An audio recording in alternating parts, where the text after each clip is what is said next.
At the end of the day, though, this would just set the principle, and the council decision would always be needed before the speed limit would be dropped. So I'll hand over to Mark to talk about why this is only a 2-year interim plan and understand the background there. Thanks, Mark.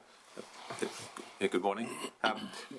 Just what the new rule and the speed management plans. This is an interim speed management plan, so it is for projects that do with speed management and mainly speed limits for us for the next 2 years. So the main speed management plan for us and all local authorities across the country is from 24 to 27, and that's actually a speed management plan. It's a 10-year vision and a 3-year implementation of what you do in those first 3 years of that 10-year vision. And that'll be a lot of work next year for us and councillors to look at where we want to be with speed limits. So the interim one is dealing with schools, which we want to get that in place because that's something we've got funding there to actually put the signage in. But the vision for what we want for our neighbourhood, and that includes urban speed limits where there should be 40 across the board rather than 50.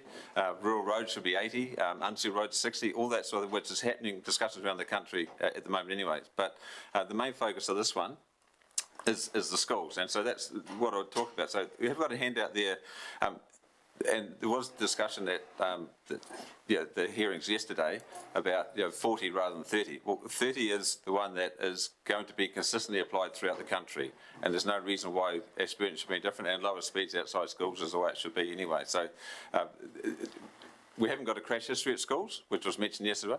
We don't want one either. So I think it's always good to have that in place beforehand and identify school zones that people recognise that you need to drive slow at schools. And it's not just driving past, and it's not just the schools, it's parents with their children walking and cycling. So it's to encourage all that use as well to go and make them feel safer to actually get there.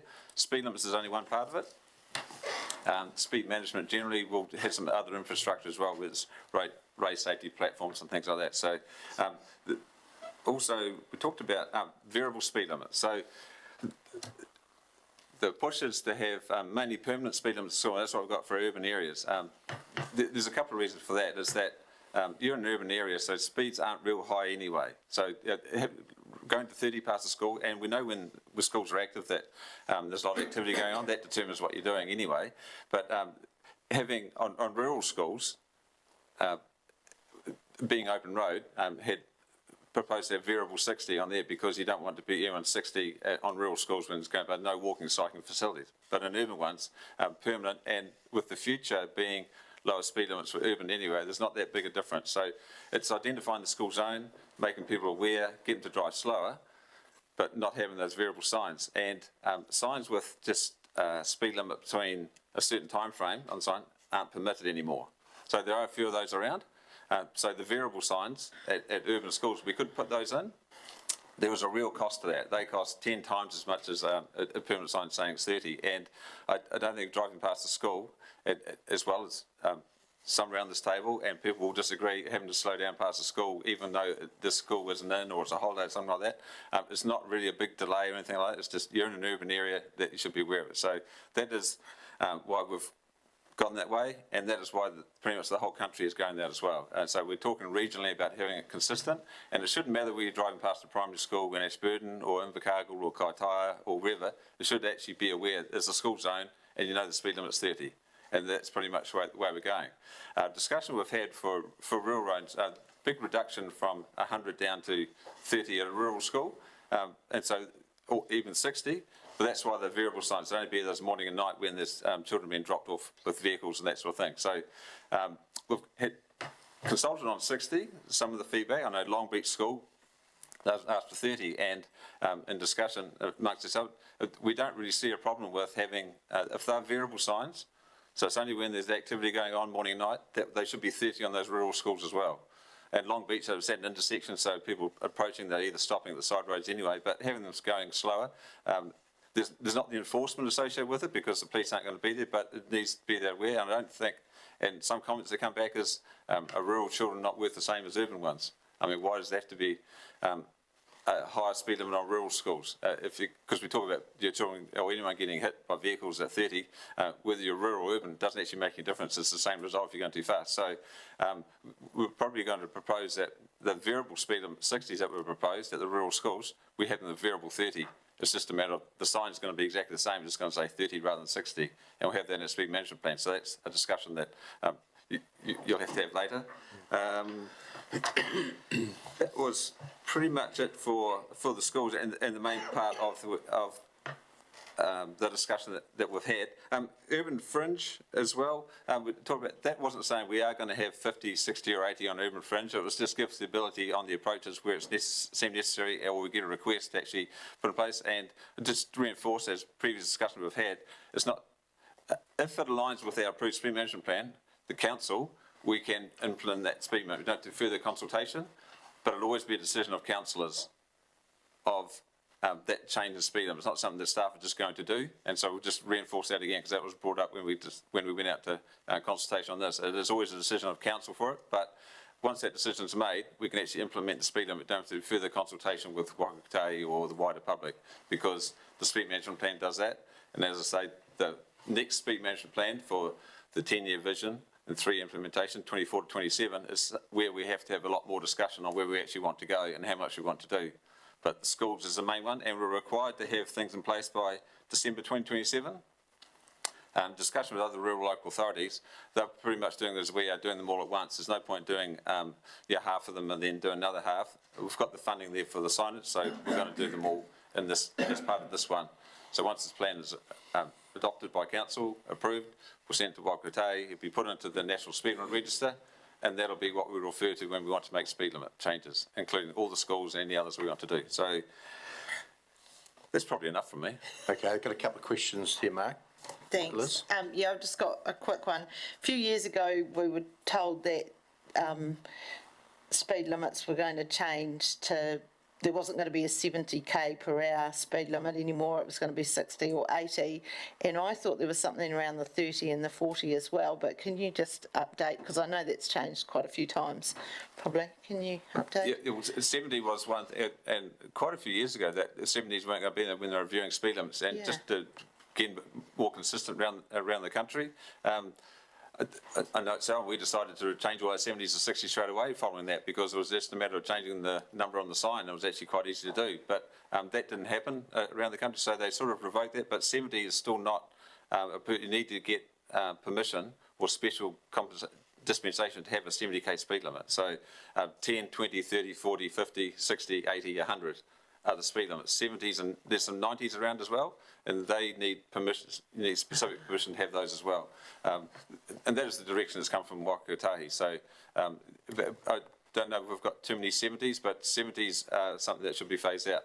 I think it was, I mean, it used to be quite simple. We used to have 50 and 100. That was all we ever had. Now we've got a whole range there, and and don't want lots of changes along the same route, but it needs to apply for what is, because it's safe and appropriate for that that route and that section of road. But don't want lots of changes, as we experience in some places. But lower speed limits are where we're going, and 70 isn't one of them. So, But 30 and 40 30 are and still 40 there. are still, yeah. And 30, and like we've got 30 in the CBD. There's lots of places around the world, a big move in Europe to actually, all urban roads are 30 in some cities in Europe, and that's where the world is heading in terms of speed limits. Now, I'm not saying we're going that way with 30 in the CBD. While people don't agree, it makes sense because of the activity going on in that area, and where you've got shops and people parking, pedestrians and that sort of thing. We've got 50 for our urban areas, and that's pretty much default. There's a real push under the speed management guide that probably should be 40 for our urban. And again, that's just saying instead of 50, it's 40. Doesn't make a big difference necessarily to how long it takes to get through a township or get to where you're going, but that's what the push is. So. But you can have 30s and 40s. Yeah. State Highway 1 through Rakaia at the moment 70, but that's up for a review as well. Yeah. A70. Caroline? Thank you. Thanks, Mark. Just 2 questions. The sign prices, you said some of the signs were a lot more expensive than the variable signs are more expensive than the other signs, is that right? Can you sort of give us a ballpark? Is it 50 versus 100, or is it 1,000 versus 10,000? Well, variable signs, and Martin might correct me per sign, it's sort of $6,000 or $7,000 each. Once you add everything together, it's about 10,000. Yeah. Martin, you'll have to use a microphone or... Yeah, once installed and things like that, it's about $10,000 per variable sign.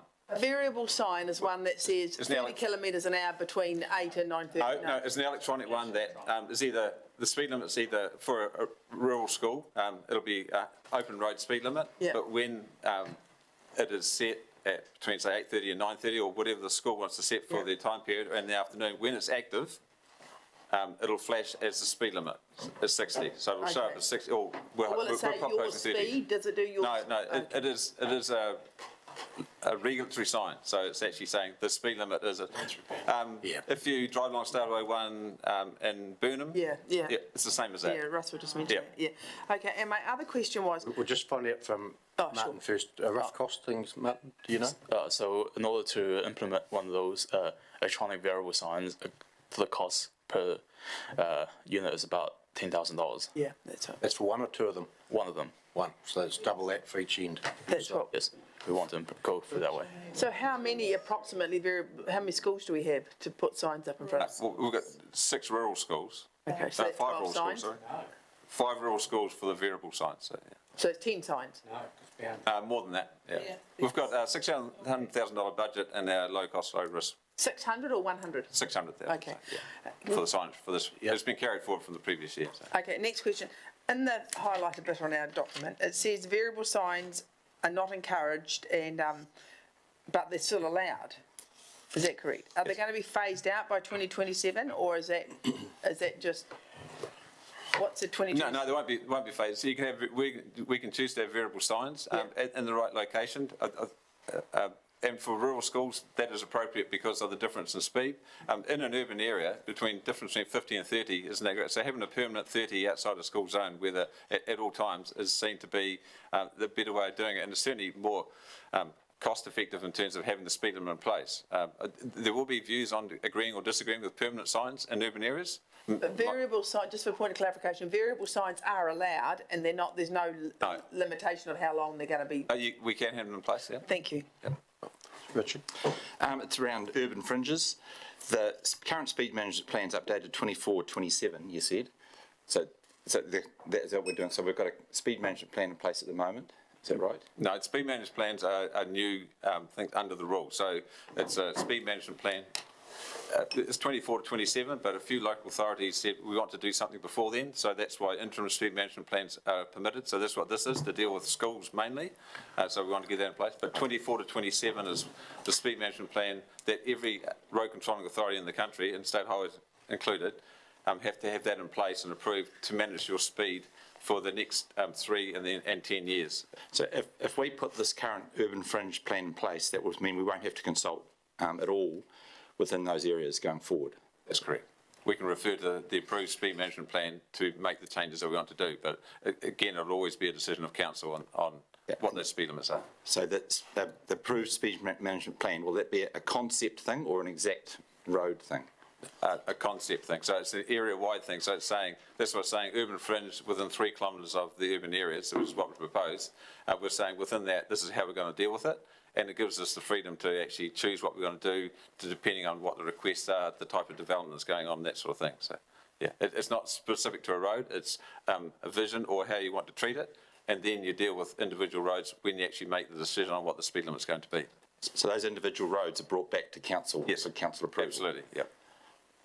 Yeah, I'm pretty uncomfortable with that because I think that should be consulted on with the public if you change the speed limits in the future. Yeah, the reason is, one of the difficulties in the past, it was someone on, and I've used Racecourse Roads, and Racecourse Road, they're saying, oh, the speeds should be lowered on there. Currently, we have to deal with Racecourse Road, any other changes, and consult on that specific speed limit on Racecourse Road, saying it should be this, consult on it, get the approval, and then adopt it. Under this, if someone from Racecourse Road says, and we agree with it, do the evaluation under the guide saying it should be 80 or 60, we can do a report to council and do Racecourse Road without further consultation. The consultation is part of the speed management plan rather than individual roads. I'd probably use an example of Swamp Road out at Hinds, which is on the north side of the Hinds River. It's within the 3K zone. Yeah. Completely unnecessary to have that included in the fringe because it's a rural road, but putting it in that urban fringe is is overreach almost. Just to clarify, it's not saying we are doing it for all those, it's only if a request comes in for it. So for example, Swamp Road that's rural, it will stay rural, we're not going to change it unless there's some development that changes what the feel of the road is. It's only for, let's say, like Racecourse Road and other roads approaching a township where there's a desire for a change. It's not saying we're doing them all, it's just taking out a step to make it easier if we want to make a change. Yeah. And I'm sure, Richard, when it does come to council, and if you're talking Swamp Road and you think it's stupid to do that, you will tell us and we'll make the decision. Yes. Yeah. But it shouldn't, it should be logical when it comes to us, though, with good reasoning. Phil? Thanks, Mr. Mayor. Just to clarify, the permanent signs that say pick up and drop off at those hours, are they going to be outlawed? You know how you see some of those signs where it says 30 and then the hours 8:30 till 9, 3 till 3:30?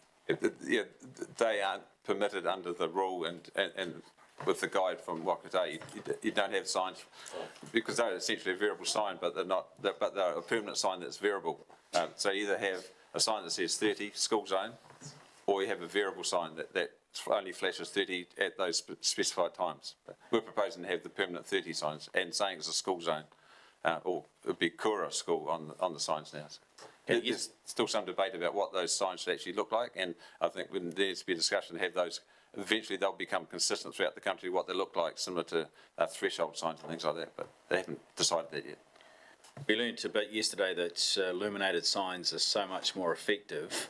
Has there been any studies as to how much more effective? Are they, 10 times more effective because there's been less crashes in those areas, or? I'm not aware of any. I think from anecdotally, you would say that they are effective when signs are flashing. Any active signs you have for curves and things like that, if they're flashing at you, drivers tend to notice them, just like the signs that say your speed is slow down, or with a smiley face or something like that. So yeah, I think anecdotally you'd say yes, they're more effective. I know they're 10 times the cost. Not going to get any cheaper though, eh? I know they're not, but we've only got so much money to spend. So that's why we've chosen the variable signs on rural schools, because it seems to apply better, with the higher speeds that are there and wanting people to slow down more at rural schools when the speeds are already lower in the urban areas anyway. So, yeah. Tony? Just picking up on Phil's comments, I just live over here by Barrow School. I lived there for 35 years, across the road from Barrow School basically. The pressure points are you could argue from 8:30 till 9 in the morning, and from 3:15 till 3:15 in the afternoon, by what you're saying, because I'm thinking, we could have speed restrictions on those hours, but what you're saying, if we put speed restrictions outside Barrow School, it's 30 k's all the time. Is that right? Yep, that's correct. On our roads, on the state highway, they're proposing to have a variable sign, so in their interim street management plan. So is that compulsory? Compulsory to have The 30k sign full-time outside, for instance, Barrow School? outside school, 30 kilometres hour is the speed limit. We can choose to have permanent or variable. Just practically having variable speed limits outside all our urban schools, we just simply can't afford it. So the permanent 30 is what will be in place. Yeah. That'll be for our decision for later. But when we get to that stage, we could have permanent signs and then over time change them to variable. Yep, along with other infrastructure that we may want to do in terms of safety platforms or narrowing the streets and that sort of thing, providing crossing points as well, because the speed management plan is speed limits predominantly, but there's also infrastructure that we have in there. It's a 10-year vision, what we would like to have our school frontages look like. So yes, we can do that over time. Yeah. Hamish? Thank you, Mr. Chairman. I just wanted to clarify the follow-up from Councillor Wilson's question in relation to consultation not needed. I assume Council could still decide to consult even if it wasn't required. Is that correct? Yeah, that's correct. Yeah, so I think if there was a real concern about a particular proposal and you wanted to find out the community's view, you could still then make a decision to consult. It doesn't rule it out as an option. Yeah. Thank you. Just clarify, it'd be more likely coming from residents or road users on a particular road wanting to have a reduction rather than, we're not intending to go around and saying this road needs to be this, that on the urban fringes. As part of this, just to give stability to actually, rather than saying to someone, well, we can't do anything until 2025 because it has to be consulted on and that sort of thing. This gives us ability, we've consulted urban fringe, it's been adopted, that's our plan, and we've assessed the section road outside your place at 60, we'll take that to council and get a decision from them. And if it's agreed, then we can actually put the signs in place straight away without the next steps of actually having to consult again. So. Lynette? I'm just going back to the school situation within all this, having these structures outside school and that. Have we got the power to be able to say to a school, instead of having 3 entrances, could you please have one main gate and make everybody use that? Have we got any say with what goes on there? Because some schools have frontages on different streets, and it would be safer.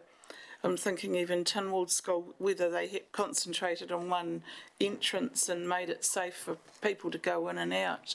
Because you can't be having, everybody... Possibly more of a district plan or planning issue than if they've got existing entranceways, and it'd be the Ministry of Education would pretty much make the decision on that. If you talk about Ashburton College, for example, they've got a number of entrances there, and they probably need to with just the number of students that are there. So it's not something that we can make them, I don't think, but we could certainly have discussions if we've got concerns about it. Yeah. I think in hindsight, if most schools were built on within the middle of a neighbourhood with low speed, rather than actually on state highways and main roads and things like that. But that's where they are, and we can't do much about that. But it'd be nice if we could plan it so that they're actually in neighbourhoods and surrounded by all urban streets. That'd be suit everyone more, I think. But we're way past that now. I was just thinking of if we did some proper pedestrian crossings and things, you don't want too many round a school. If you could concentrate on one area, it would make it a lot safer and people coming into it as well. So, Tony? Thank you. If you're ready, I'm ready to start taking you through the plan of how we go about digesting our submissions. So in terms of how we actually go through this process, there is a bit of a process and a bit of a plan behind the madness. So if you can bear with me, then hopefully we'll get you there in a seamless way. We are assuming that you've read all the submissions that you received, and you're all here today to hear the submitters, so you've got all that parked into your brain as well. Using the summary document, that's what we're going to systematically work through today so that we keep ourselves as on track as possible. As staff, you are so welcome to ask us any questions or points of clarification. We have provided staff comments, but they're just a quick guide to tell you in response to what a submitter has said. So we'll do this we'll have a talk about what the overall principle is and what the question was that council asked our community. Then I want you to have a look at the document that we've got and read through the submission summary that we've found and comment on anything that you think is pertinent. And then we'll be asking for you guys to have a debate, have a conversation together, and then tell us as officers where you think you land on that particular issue. And we'll just keep repeating that process as we go through the summary. So the first principle is around the school speed limits. So you've heard our introduction, so we're proposing to introduce permanent speed limits of 30 k's around most schools in the district, with some rural schools to have a 60 k variable speed limit. If you come into the summary document onto page 4, just at a high level glance, we do these graphs, but I just want to urge you, it's not a numbers game. Someone could have made a really good point in opposition to the principle that might have had a minority view that actually could be what changes your mind. So 68% of submitters supported the principle of lowering speed limits outside schools within the district. 26% said no, and 6 had no view. From pages 5 to 13, that's the summary of the written submissions. In terms of why people did support the proposal to lower the speed limits, a lot was to do around safety with their family and their children. Some felt that the lowering speed limits might encourage more families or children to walk to school or bike to school, and also to increase the safety for all other road users as well. And there was also the perception of improved community safety by having lower speeds and more livable streets. In terms of why people may not have chosen to support this principle, they felt that it should be during school hours only, and you did hear that yesterday through some of our through some of our submitters who came and spoke to you. Some don't believe that there is an issue that needs to be fixed or that the current limits are sufficient, given that we haven't had the unfortunate fatalities. Others believe that there are more important issues that council need to focus their attention on when it comes to the roading network. Some believe that drivers are the problem, not the speed limits. And there was also the line of thinking that there's no statistical analysis provided to indicate that this will actually change anything. So I'll hand it back over to the Mayor to work you through from page 5 through to page 13. And we're happy to answer any questions if you have them along the way. Thank you, councillors. Any comments from what's written on those pages and what you heard yesterday? What I was hearing yesterday was, and what's written here is, they want variable speed limits, not fixed, and which is different to what Mark's just telling us. What the staff would like was fixed in the town and variable in the country. But that's not what we were hearing yesterday. But there's costs involved in that, which will be the costs. First of all, we have Carolyn. Also, I heard yesterday from the verbal submitters that there was an element of frustration is why they didn't support it, because there could be more accidents as people get frustrated at the slow traffic, and I don't see that reflected up there, Tony. Sorry, that probably hasn't come through into that. That was just a mistake from myself. But you're correct. And I don't think that can be underestimated, because we see a lot of, I mean, not road rage, but you see a lot of people getting carried away due to frustration on the roads as well. Just one other question with your indulgence, Mr. Mayor. Yesterday we heard about like beach road speed limits and all those things. Are they out of scope for this discussion? Thank you. Through the chair. So the way in which I've worked this, the summary document is based on what we talked to the community about around those three principles. Yep. At the very end, I do have a catch-all slide, which covers off a lot of those other issues that were raised through the submissions that were written and also through those that were spoken to. And Mark will be able to explain how and the ways in which we could deal with those.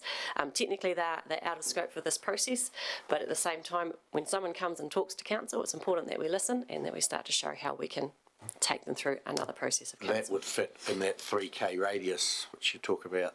If someone thought a speed limit was too high, they could talk to us and we wouldn't have to consult widely, if at all. Yep. Yes. Yep.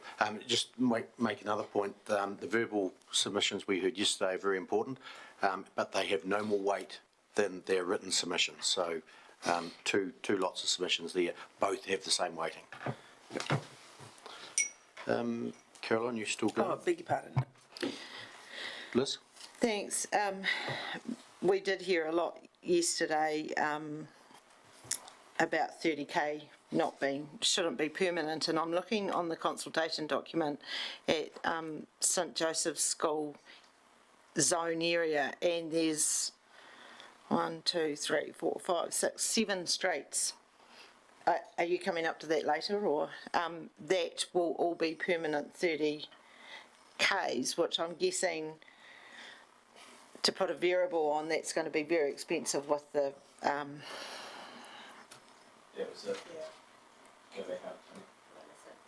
it's on page 20 of the consultation document. There. So all of those streets would be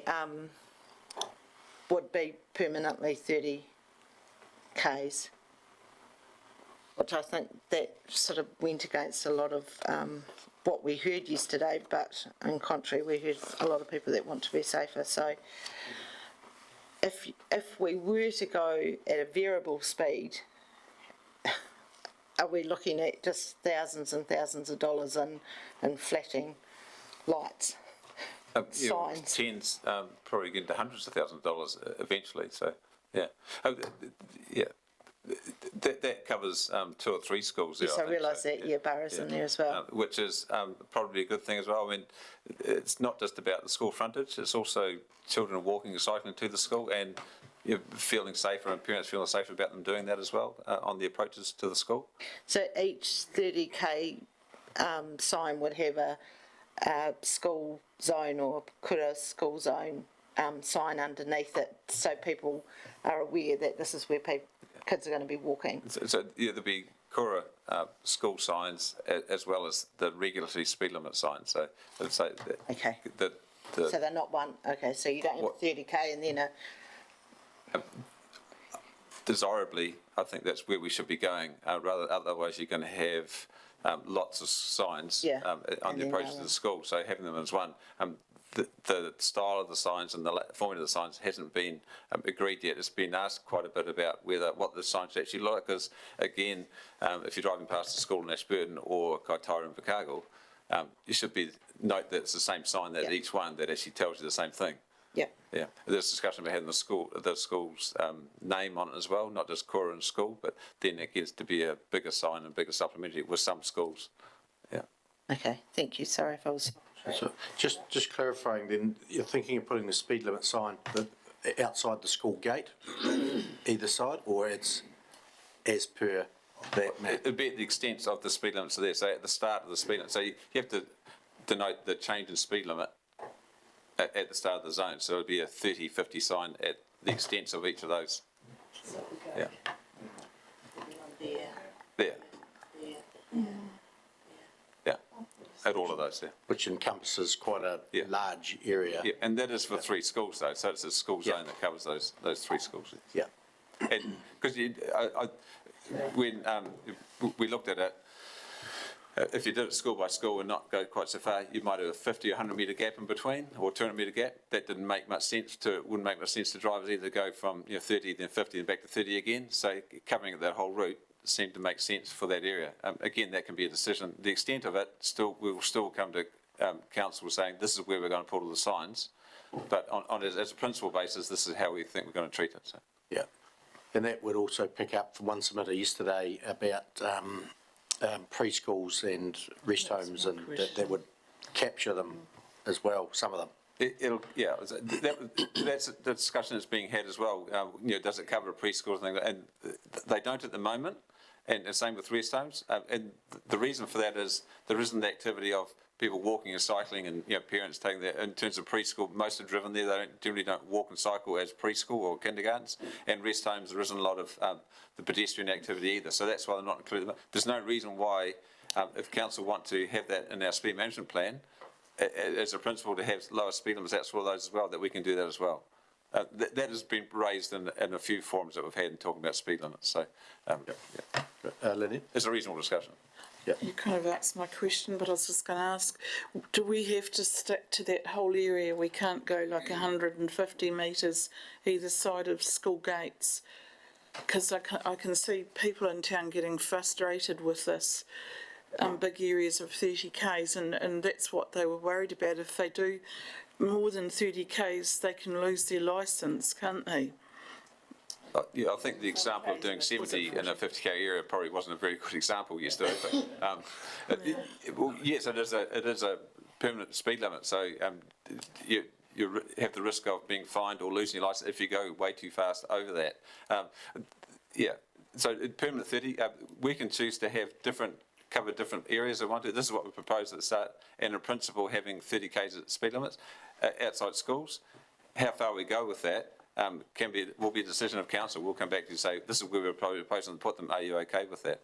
But I don't want to necessarily have small gaps in between 2 different schools. And it's accepted that people driving past it, you get held to have to slow down. The residents on those streets, though, are probably quite happy that it's 30 as well. And it's not just residents and road users, in terms of slowing them down. It's also residents feeling that their street is safer because there's a lower speed limit as well. But I think if you just had a certain distance outside schools, people respect that. They know if there's a sign there, there's a school, you do slow down further, you do look. But if you're going to have 30 over such a big area, people are just going to drive blindly, as they do along and not take much notice. It's kind of becomes a habit. Well, there'll be an enforcement on them, and they'll pay the consequences. Yeah. Just looking at the submitters against, we've got some more questions here, or comments. Tony? Obviously, this is the area that I live in. So, it's 7 o'clock at night, and I'm driving down Havelock Street here, and I do 50, I'm going to get a ticket. Yeah. If you get caught, just like driving on the road, anywhere, if you exceed the speed limit, if you get caught, you'll get an infringement, Which is, I think, is unfair, to be fair. Like, the schools are shut. I can't see the point in having a 30k area speed limit when the schools are shut. Yep, that gets discussed. Schools don't just get used at school times, though. Children do use playgrounds and play areas in schools as well, and they use outside of other hours, but I totally understand your point. You're not the first one to raise that. Yeah. So that's coming back to the variable speed, variable times. Yeah. Phil? Thanks, Mr. Mayor. The reason you've highlighted those areas is, and you've said it's about high-density pedestrian levels. That's why we're not doing preschools and older people's. But, for example, in that is Burnett Street what you would call a high-density pedestrian area, or is it more around the school itself where they are all accumulating? So I'm wondering if we can't just do the boundaries of the schools instead of all the streets in between. And because if you're saying no, there are pedestrians and kids also out of hours playing at the school, they also go to the Domain, they also go downtown. Are we going to make everything 30 Ks? You know, it's how far do we go? I'm leaning towards the variable speed, but tighter around the school boundaries, which is the real high density pedestrian areas. Which was more Lynette's suggestion, 150 metres either side of the entrance. Yeah. Yeah.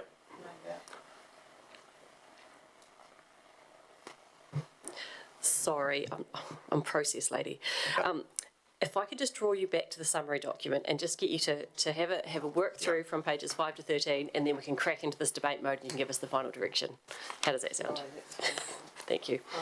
Just got, so page 6, submitters in general, or page 5, submitters in general. Page 6, so just stop me when you want to talk about, you've got lights on, Roger. Page 6. Thank you, Mr. Mayor. I had it on before, just wanted to follow up. I think we've got overkill here on a problem that is nowhere near as great as I think a lot of people think they are. If you go ask people, should we reduce speeds outside school, the natural reaction is to say, yes, we've got to look after our children. But we heard that the accident and death rate is minimal. Now, we don't want any of them, of course, and I sort of lean towards Councillor Lovett's thoughts that we just do a certain area, certain length either side of the school gate, and leave it at that, because this is absolute overkill.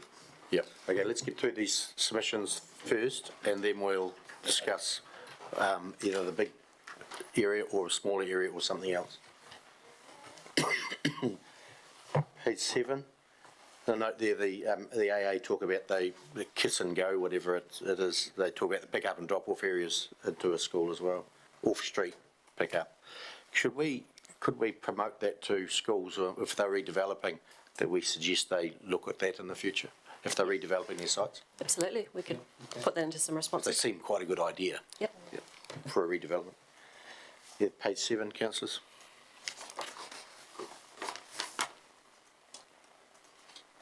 Page 8.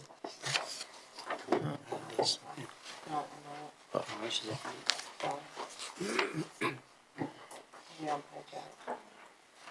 Oh, I did it.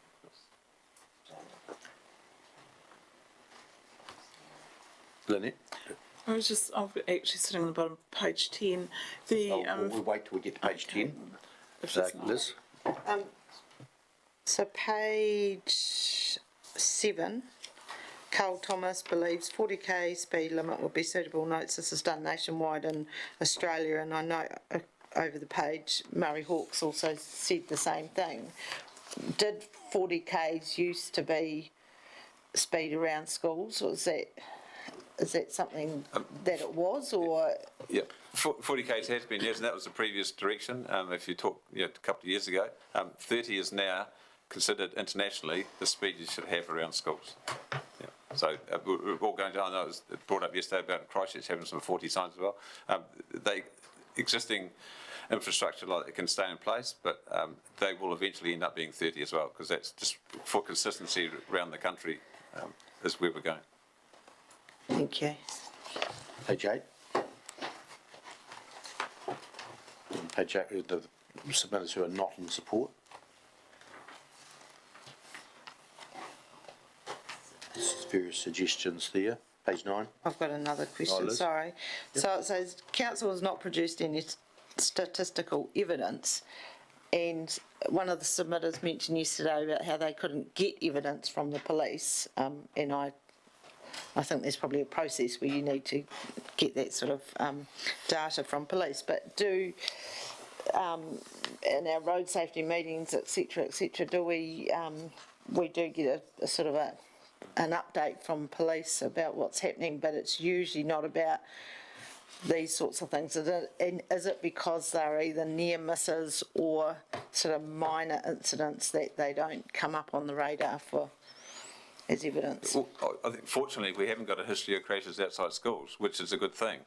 And that, you can have an argument, do we need to have a history of crashes before we do anything? And that's always been a criticism in the past, saying why do you wait for fatalities before you actually do anything at intersections and things like that? And schools are the same. And as I say,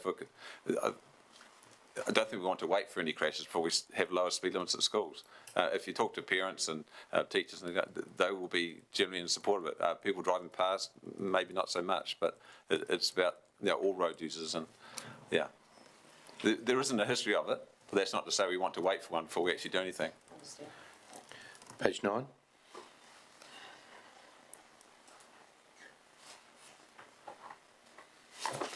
Ten. Lynette, do you have one there? Yeah, one submitted is looking at the footpaths maintenance and stuff outside schools.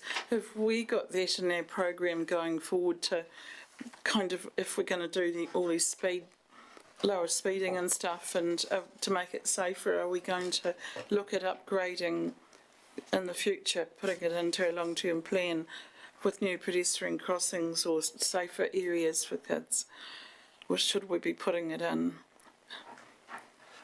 Well, footpath maintenance outside schools is the same as the footpath network generally, so do need to look at that. In terms of digital infrastructure like zebra crossings or Kia crossings, things like that, something that should be in our speed management plan for 24-27. It is vision, what do we want outside all our schools? Just with Kia crossings though, and pedestrian crossings, zebra crossings with a school patrol on, they are operated by the schools. So they have to be, the school have to take that on and agree to amend those and run them and be trained to do them. It's the council can provide the infrastructure, but the schools do have to run them because they're for those schools. Because the safe zone one out in Tynwald on Graham's Road, that's actually quite a nice, good, solid one there, and you do respect it. There's another submitter here with the stationary school buses. I'm part of Rural Women, and we're trying to push that 20k either way. I wonder whether we can push that view forwards, because they want to move this on to get flashing signs on school buses when they're stationary. Whether we can help try and promote that through the higher levels as a council, getting behind it. No reason not to. We'll have a discussion about campaign on that as well. I know there have been signs installed on the back of school buses previously. I know Ashburton took part in that. I'm not sure who supplied. I think council might have supplied the signs for the buses. So.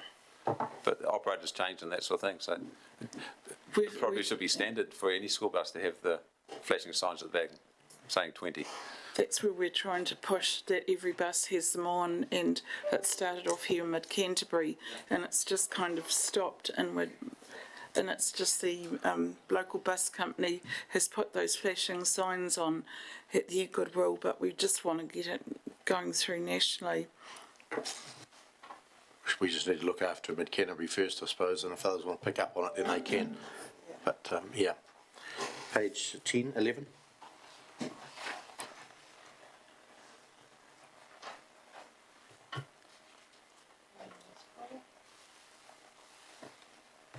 One submitter says shouldn't be as low as 30, but not at 30. believe 50 is quite slow. 60s.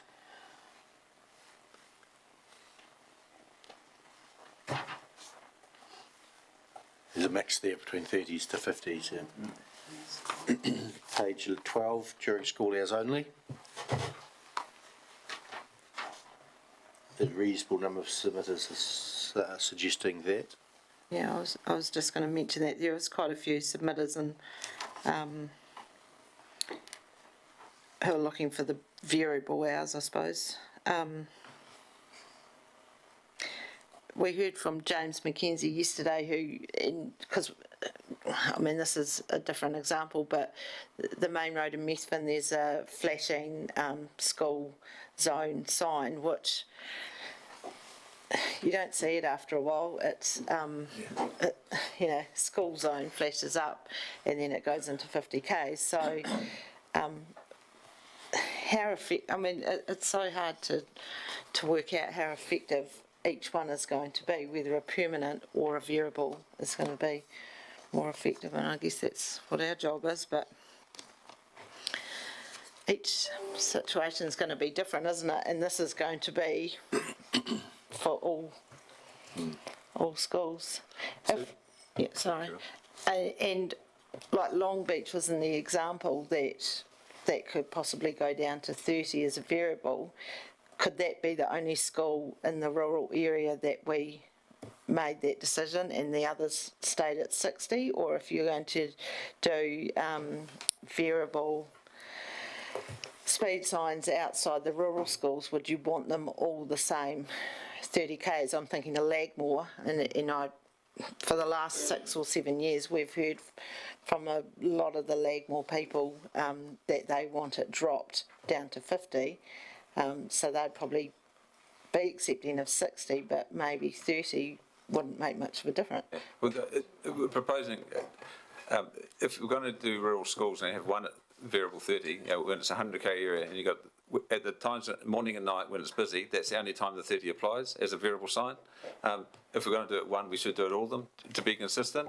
And from my experience with your rural schools previously, the schools would generally be in favour of that, and the parents dropping their kids or picking up would be in favour of that as well. And I know Long Beach certainly presented to council on that, and the other schools, I'm not sure why we would treat them any different.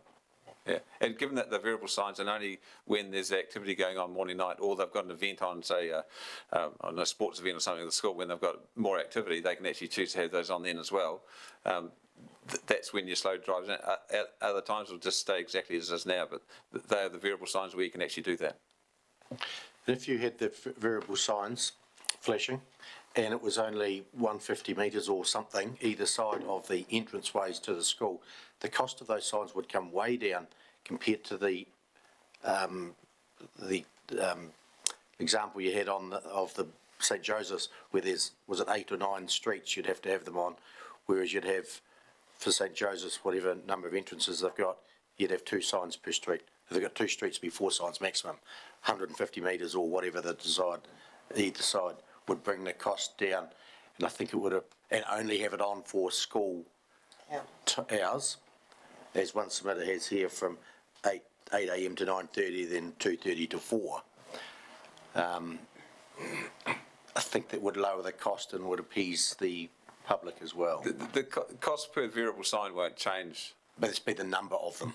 The number of Yeah. signs remain, you see. Yeah. Permanent signs or variable signs. I think we're hearing we don't want permanents. I think we're hearing that in here, but Yeah, I would say just the cost of it, installation cost of a permanent sign is order of $200 or $300, as opposed to $10,000 for a variable electronic sign. yeah. So it doesn't matter where they're located. The rural ones will be solar powered. They controlled remotely and things like that. So you don't have to do too much with them from the experience of the ones that I've dealt with before. It's a number of signs. There is a cost to it. They are obviously more effective in operating in certain areas at those times when the schools are busy. That would be, if we want to go that way, that's fine. I think it'll take a while to actually get there if we want to fund it. That's all. Yep, that's right. Phil? I just wanted to quickly just go back to number 9. Thanks, Mr. Mayor. Page 9 and education, it was mentioned a couple of times there. does the police still go into the schools and educate around road safety, and does council do anything in that space as well around education and road safety? I'm just thinking about, you know, before we have a fatality, just keeping that, and how it then equates to signage. Can't answer for the police. They do have officers assigned to the schools, so they do go around them. There's not a big number, and they don't cover lots of schools. In terms of council, we do road safety promotions, but in terms of going to schools and educating people, it's not necessarily the role that council has had in the past. It is more of a police thing, but there aren't that many of them. I know they do it for schools with crossings and things like that. They'll go in there every year and train the teachers and the students who are actually looking after those crossings. They'll train them up and re-educate them as well. They'll be struggling to educate the drivers that are going past, but they can certainly deal with the schools. Yeah. Richard? I'll carry on from what Liz talked about at Long Beach, Wakanui, Lagmore and Karoo. All those schools they're unusual in that they have main thoroughfares past them, and then the school is on a smaller side street, some of them. And just having the variable rate at 60 on the main road makes sense, but on the smaller side street where the kids are actually entering, especially Long Beach School, where the pedestrian ones are coming, not the school bus ones coming in, could be reduced to 30 with a fix. It could be permanently 30 on the side road of Long Beach. Some more bespoke around some of the schools, especially at the drop-off point itself, rather than the main road going past it. So boundary road. Yeah, so boundary road effectively at Long Beach. We want to keep some consistency as well of all the schools. So people aren't 30s, 50s, 70s, 90s, hundreds and... But if I use Wakanui as an example, it has Beach Road, which is a main thoroughfare for transport, trucking, and then it appears that the Wakanui School drop-off is on Wakanui School Road. And so we've got the Beach Road at a variable rate of 60 makes sense, but the Wakanui School Road at 60 when it could be 30 outside the school. So your suggestion is Beach Road, Wakanui Road? Beach Road could stay, it doesn't need a speed restriction on it. It doesn't need anything, but the one where they get dropped off on? Be 30 outside the school. Permanent. Wakanui School doesn't go through the Beach Road anyway. It's got the hall and a paddock between. Yeah. And Karoo School would be the same. Trevor's Road is the road on the top where there's no access to the school, but I think it's Karoo, I can't remember the name of the road. It's a similar road just before an intersection, could be reduced to 30 right outside the school. Yep. It's not simple, is it? Carolyn? Thanks. Is there best practice for the distance of these flashing signs to say, 50k or whatever? How many metres is best practice from the school? Because when you go and see schools with them, they look to be within the, range, like the end of the football field or something. Then you get to the school, they look to be about 100 metres sort of thing from the gate. Currently, the schools, the warning signs in place for schools are covered by manual traffic signs and markings. So that's based on the speed of vehicles on the road, how much warning you give them, and how advanced you have them in advance. So that's the warning signs are there at the moment. Regulatory signs are a bit different. So there's no, and there's some discussion we've had, amongst other RCAs about there's no set place. It's sort of where we want to go. So, for example, Ashburton Borough School and St Joseph's here, we could choose to cover the whole area and go well in advance. Some councils are talking about having a whole block in advance, because that's where the children and walking to school, when they get together, they come together, and there's more walking in that last block that's going to the school and things like that. So there's no set amount, but we'll just have to do some work on it. We've come up with where we think they could be part of the consultation, because every school would be a bit different depending on the roads and what's around them and things like that. So you could actually, and you wouldn't want to have a sign too close to an intersection either. So whether you go past the next intersection, it includes another block. So it's still a bit of discussion to have on where they actually get put, but there's no set guidance for it. Well, that's good, because your suggestion, Tony, that we don't need so many and we can move them in closer to the school might have some bearing then. I want to talk about the company road submitter. Where are we up to, Neil? On schools, yep. I don't know which one it is though, but it's further, it's in an, Point us to a page so we can see it as well. I think that's to do with urban fringe, is it? yeah, it was the French, so we're not on that yet? No. Okay, thanks. Perhaps if I think we might have discussed the submissions now, have we? We've got one more debate? question here. One more question? Cool. Then we'll move on to your questions up there, Tony. I was going back to road safety. We had proposals to us wanting a park in the park, a track with the give way and full stop signs that could be in the education space for school children.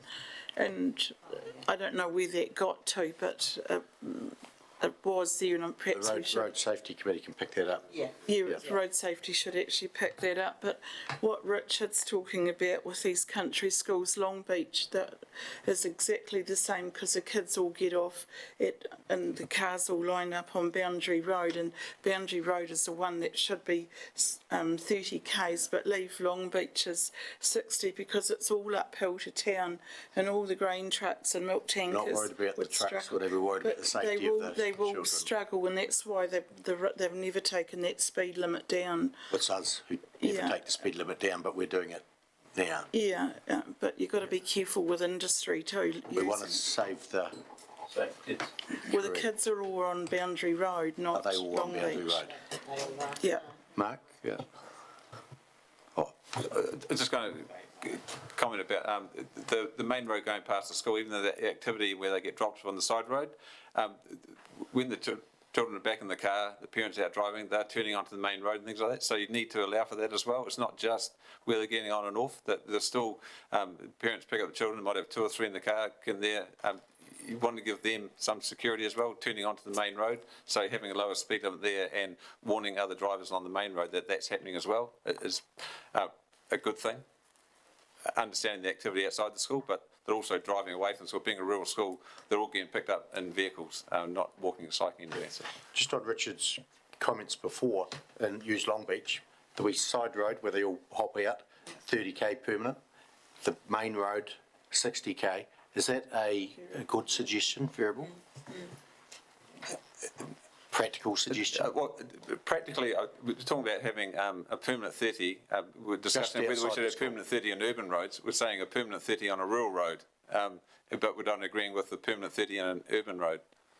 So having the variable signs there, if you're going to have variable ones for a rural school and variable 30, so for an hour each day or an hour and a half each day, I don't think it's a big disruption to people on the main road, given that there's a school there and they want them to be aware that the school and the activities going on just at that time. So it'd be a bit messier if you have 30 and 60 in the same location. I think it'd be a lot tighter to have variable 30, and that applies when the schools are busy in terms of morning and night. For that That's my view period of anyways. time. Yeah. Yeah, okay, thanks for that. Caroline? 3 comments. Who controls the signs, the variable signs? Are they controlled, as you said they were solar, are they controlled with a remote control by the principal or something? Or? Yeah, they're controlled by the school, so they're remote controlled. So you have an app, and you log in and set it up, and you set the times where you want it going every day. If you've got an extra event, you can add that in, and school holidays are all programmed in as well. So that's quite good. They're having faith. The school and council, so it's actually controlled by both. Yeah. Just regards to just in response to your, through the chair, the road safety remark about people and cars, I think that's outside the scope. I take your point, but surely there's road rules and things in place for once you're in a car and driving, that's another, I mean, your remark is sensible, but I don't think that's within the scope of the program for us to be worried about bad driving, that driver licensing and training and going to defensive driving and all that other stuff.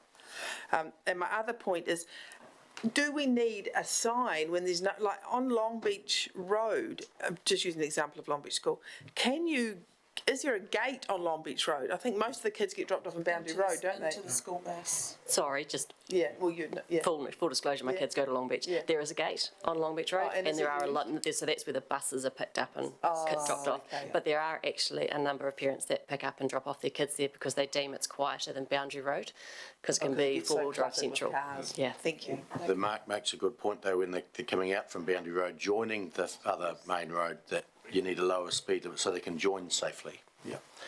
Russell? Thank you, Mr Mayor. To move this on a little bit, can I suggest we maybe break this into 2 parts and do rural and urban, because We're going to go straight to here now. Yeah, but if Yep. we break it and then do the rural ones and maybe get some That'll be a grants there and then fourth come question. to urban, and, because if we keep going from one to the other, we're going to be. Yeah, let's start with the first question. Yep. Yes. The yes, first question. Do you support the proposal for permanent and variable? Now, this probably comes into your question, rural urban.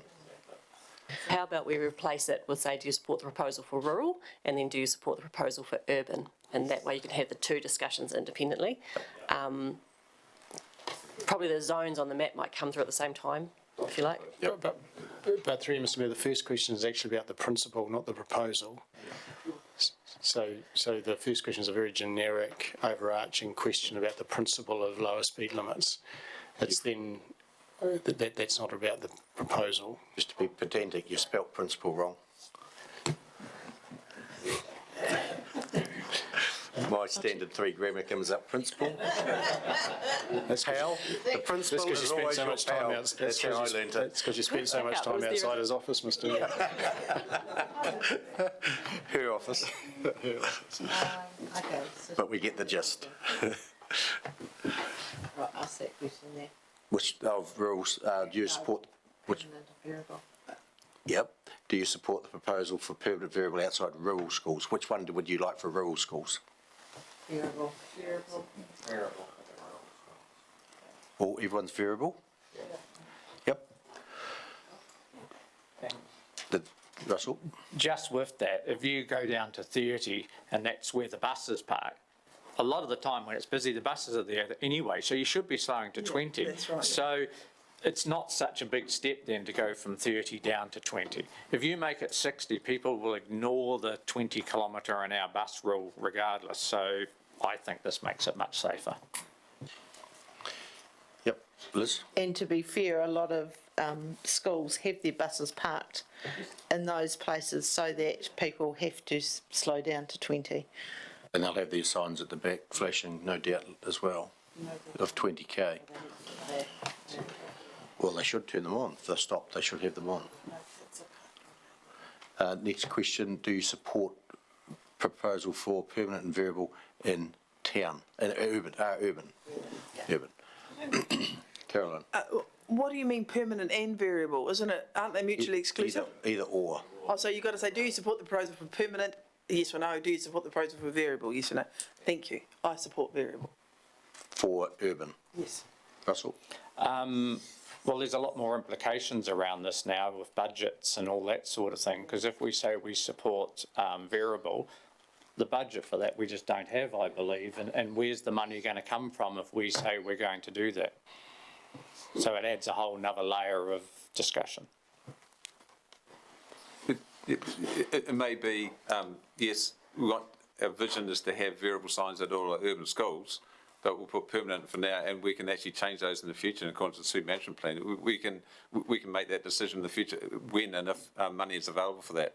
So we'd have to include that in our land transport program and our Road to Zero, probably, Martin, I think. And put a submission and make a case why we want to do it.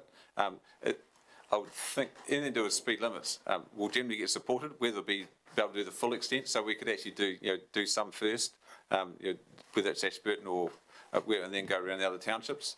I'd say it's probably not a decision now to say, yes, we want to do variable and that's what we're going to put in place. It's saying we agree with permanent and variable and we'll work towards variable if that's where we want to go. Just as I thought. Yeah. Hamish? Thank you, Mr Mayor. I was thinking in relation to the urban in particular, and isn't it about, in a sense, it's about addressing an issue now, which is around our parents tending to drop off and the safety of that. And the broader picture, such that we saw earlier around a much wider area, is actually about creating an area that is slower and safer, such that over time parents might not feel compelled to have to drop off because it's safe. And if you think back to people our age, when we went to school, we never got dropped off. It was always biking and walking to school in town because our parents felt that that was safe. now parents don't feel it's safe for whatever reason and are tending to drop off. But if that's to change over time, then that's the debate really around the more permanent, broader area, creating an entire zone where it might feel safe over time, as opposed to variable in a narrow area or outside the gate, which feels more targeted at the particular behaviour we have now, which is kids being dropped off in cars more and more. So that I was sort of thinking of that immediate pragmatic trying to solve the current perceived problem compared to trying to create an environment that might change behaviour over the years to come by a different approach. That was... Yeah, I was going to say, the decision is also the speed limit of 30, which we're being directed to actually, the way we're going and being nationally consistent, it's 30, then it's how that is applied, whether it's permanent and variable. So it's not just whether it's permanent and variable, it's actually 30, if we agree on that. Not, as I say, there was some discussion, not necessarily agrees with 30, 40 is put up there, but 30 is what we're pretty much being directed to do and to put in place. And then it's how we implement that is the permanent and variable discussion. So, yeah, just answering that question then, we all agree 30 is the number? Yep. Yes. Yep. Righto, now it's permanent or variable. Listen. And that's for urban as well as rural? Urban as well as rural? Yes. It is, yep. And I'd like to see the rural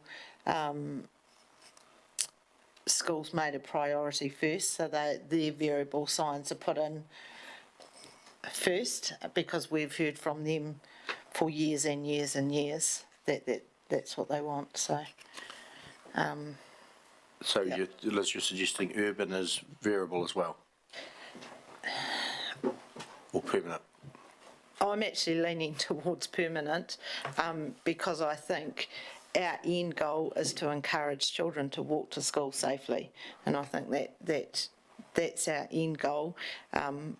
Yes, it may peeve a few people off that they've got to go 20 k's slower, but in the end we want a vibrant community where kids can get out and bike or scooter or walk to school, and they're not having to worry about being run over. Yeah, but even in the school holidays it'll still be the 30.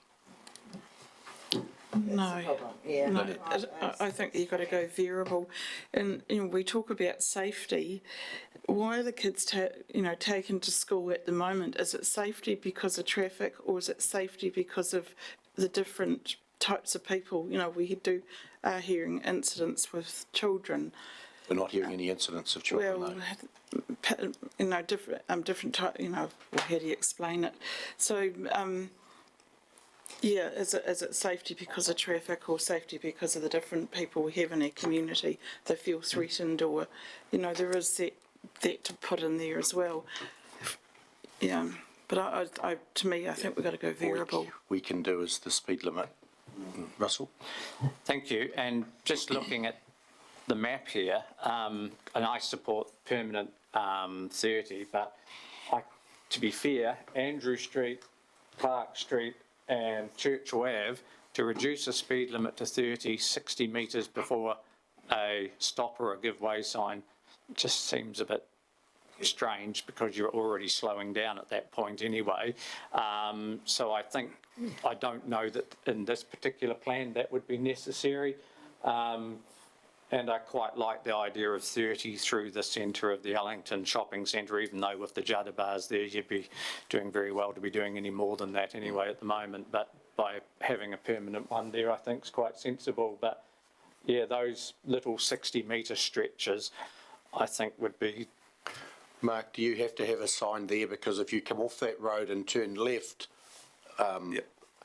you're not going to see a 30k sign. It's the same argument as having if the side road's 80 and you're going to a main road that's 100. Yeah, before you get into a stop sign, you've got a sign that says increases from 80 to 100, because you have to know what you're driving onto. So you can't have a right at the intersection, so it is an advanced. Yep. Good one. Caroline? I support Liz's remark that the rural schools should be done as a priority, because I think that's where the cars go faster generally. I think that's a sensible suggestion. Were you referring to, Liz, with the safety issue with the rural schools, or was that more referring to the urban schools? Because the rural schools generally live too far away. They've got to be taken on a bus or in a car or something. You know, you mentioned safety. You want, and they're getting kids to walk or bike urban. Yeah. Because I was thinking the rural, they'd be biking 20k. Well,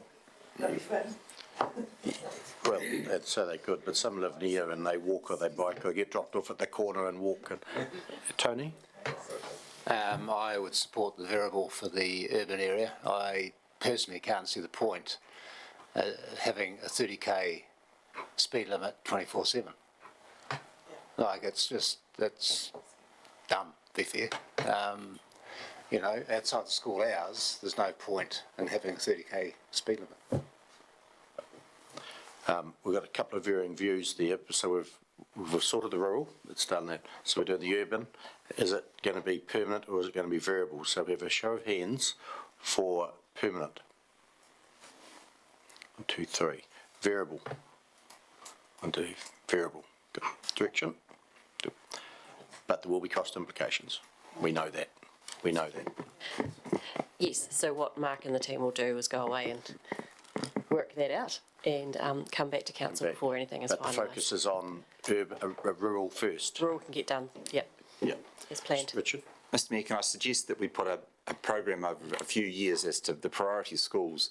I know we've said all rural, but if we look at Long Beach, Wakanui, Lagmore and Karoo as variable, whereas Hines, Rakaia, some of those schools are in almost, you could say, urban environments anyway, so they could start off at the 30. And then, so there is a priority that could be done over a few years rather than jumping in all at once. So the Hines and the Rakaia say, are we calling them urban or rural? Yeah, they're urban now anyway. So it's Wakanui, Long Beach, Lagmore, Dorrie and Karoo. Yep. Yep. Yeah, that's not rural. I just want to make a comment with regards to frustration. There's and an example would be at the countdown, the merging lane before you get to the bridge, where people have stopped and then they're accelerating to get over the bridge when the lights turn green. There's been a lot of... Is this relevant to what we're talking about? Yes, it is. It shows you that the element of frustration is important because they're going slow, but you can still have accidents. So going slow does not prevent accidents, is my point. But the slower you go, the less the mess. Well, the faster you go, the bigger the mess is. So.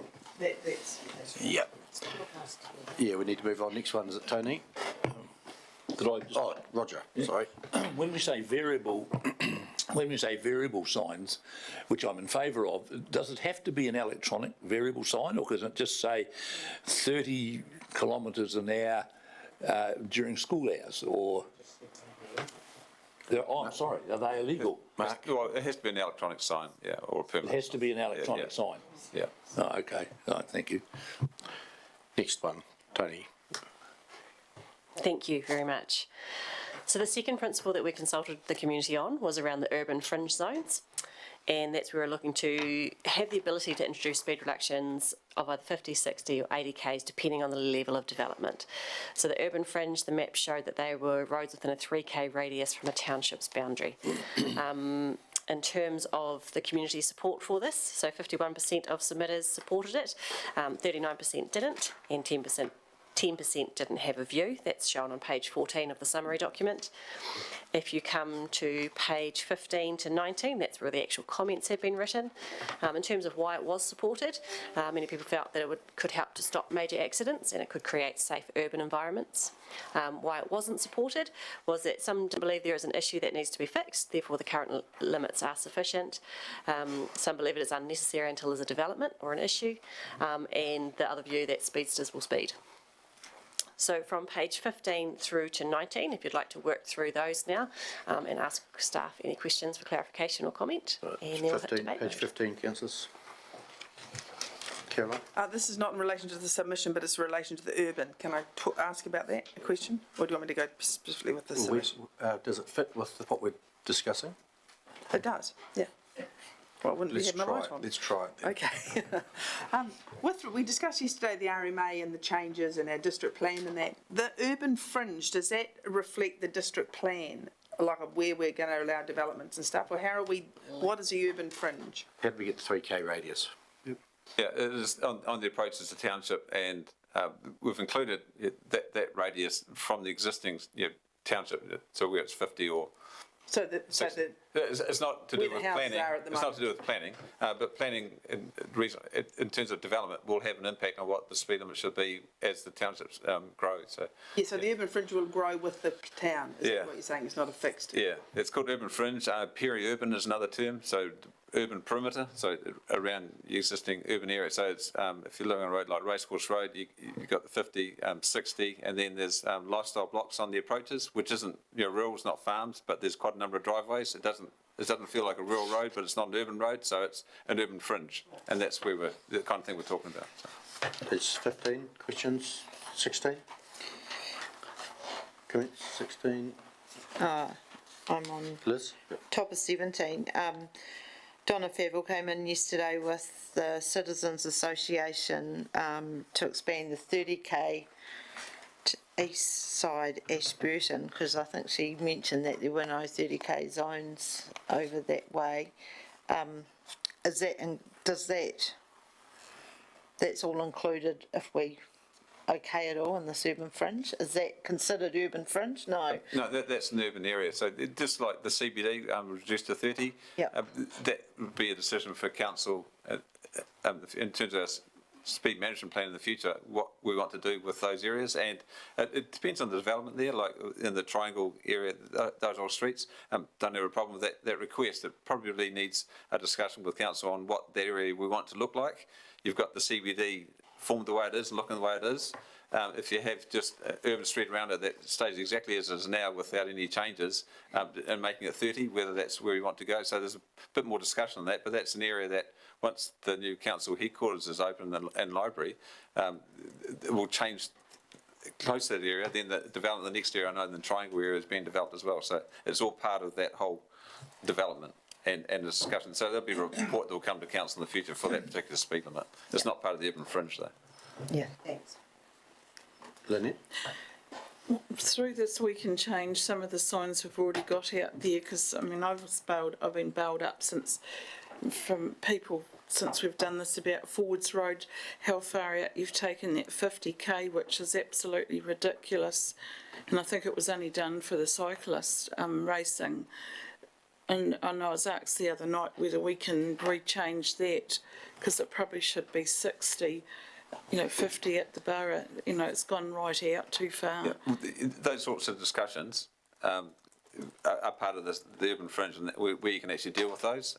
But where the speed limits are now have been decisions of council previously, so they've been adopted by council previously as part of previous reviews and consultations. So, but you can change those as part of any report or recommendation to council. If we want to review those, that we can, there'll be the ability to be a decision of council under the speed management plan. You can actually review those. If we agree to this, if you agree to it, yeah, that's one that should be done under that, and just through the National Land Transport Register, and or the National Speed Limit Register. That's where it'll be done. Carolyn. I'm looking at page 19. We haven't got to 19 yet. Oh. Is anyone else on? Richard, you on page? Yeah, I'm probably in the not in support part of page 17. 17, yep. Yep. I think there's a common thread that people acknowledge that we can have an urban fringe where there's development happening or is happening at the time, rather than going out a lot further. In the city and the towns, it makes sense but in a lot of the smaller rural communities, the urban fringe is not urban; it's distinctly rural. And I think we've overreached in some of our distance. So I use examples of Hinds, Mount Somers, Mayfield. We're actually a long way out in the country. We're looking. So if we could pull those back in a lot further, it would give a lot more confidence. Yeah, the reason for it was to give us more flexibility to be able to make that decision for any part within that 3 kilometres. So, we're not intending to actually change them and just go out to 3 kilometres. There might be a small part of that is included in it. So that gives us the ability to make that decision at the time. We're not going out and changing all those approach speed limits. It's just if something comes up, we want to make a change, it gives us the ability to do it a bit simpler than we can currently. So, yeah. You don't look convinced. No, I have to push back the other way. That if it takes a lot to do it, therefore it should be done. But if it can be done easily, it only takes one person on that road that has a lifestyle block that decides that they should be at 60 outside their house, whereas it's a rural community. It can be weighed by that one person rather than the wider community. Caroline? Page 18, 19. There, now. Yep. Thank you. Anonymous 7 person. She lives on, the person lives on Company Road and it's a 70k area and people are going 100k. So in conjunction with this, we need to get some sort of, the speed limits have to be monitored or policed to make sure that people I can't see Anonymous 7. What page are you on? I'm on page 18 to 19. I live Where's on. Anonymous 7? Oh, I thought it was Anonymous 7. Anonymous 7. Question 1. You're on. The person is Anonymous 7. Yep. And my comment is on page 19, but the submission starts on page 18. Anyway, I've said my piece. By the time you get to it, it'll be. Are you looking at the summary? I'm looking at the proper documentation, the whole lot. We're going through this. We'll go through the summary. Yeah, well, I'm going through the actual submitters, Right. giving them the attention they Thank you warrant. for your contribution. Yeah. Question time? We've done page 19. Do elected members wish to make any changes to the draft proposal based on the feedback received? If so, what changes?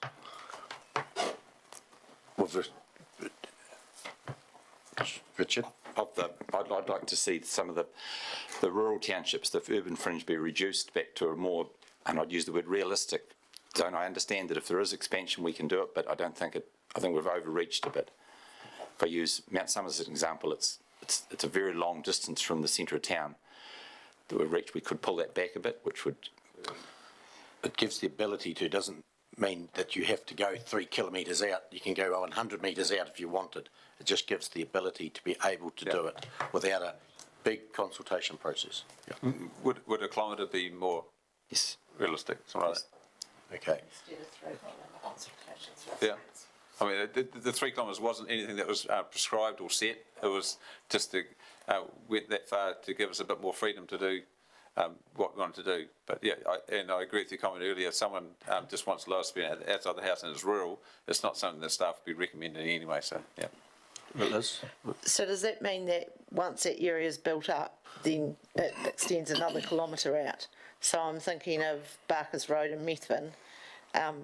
We obviously changed that speed limit, brought it down to 50 because there were houses going up in the Camrose area. So now obviously that fringe area is on Holmes Road, so that's where the 1 kilometre would start. And if there was housing, a whole K of housing built up along that way, then it would extend again.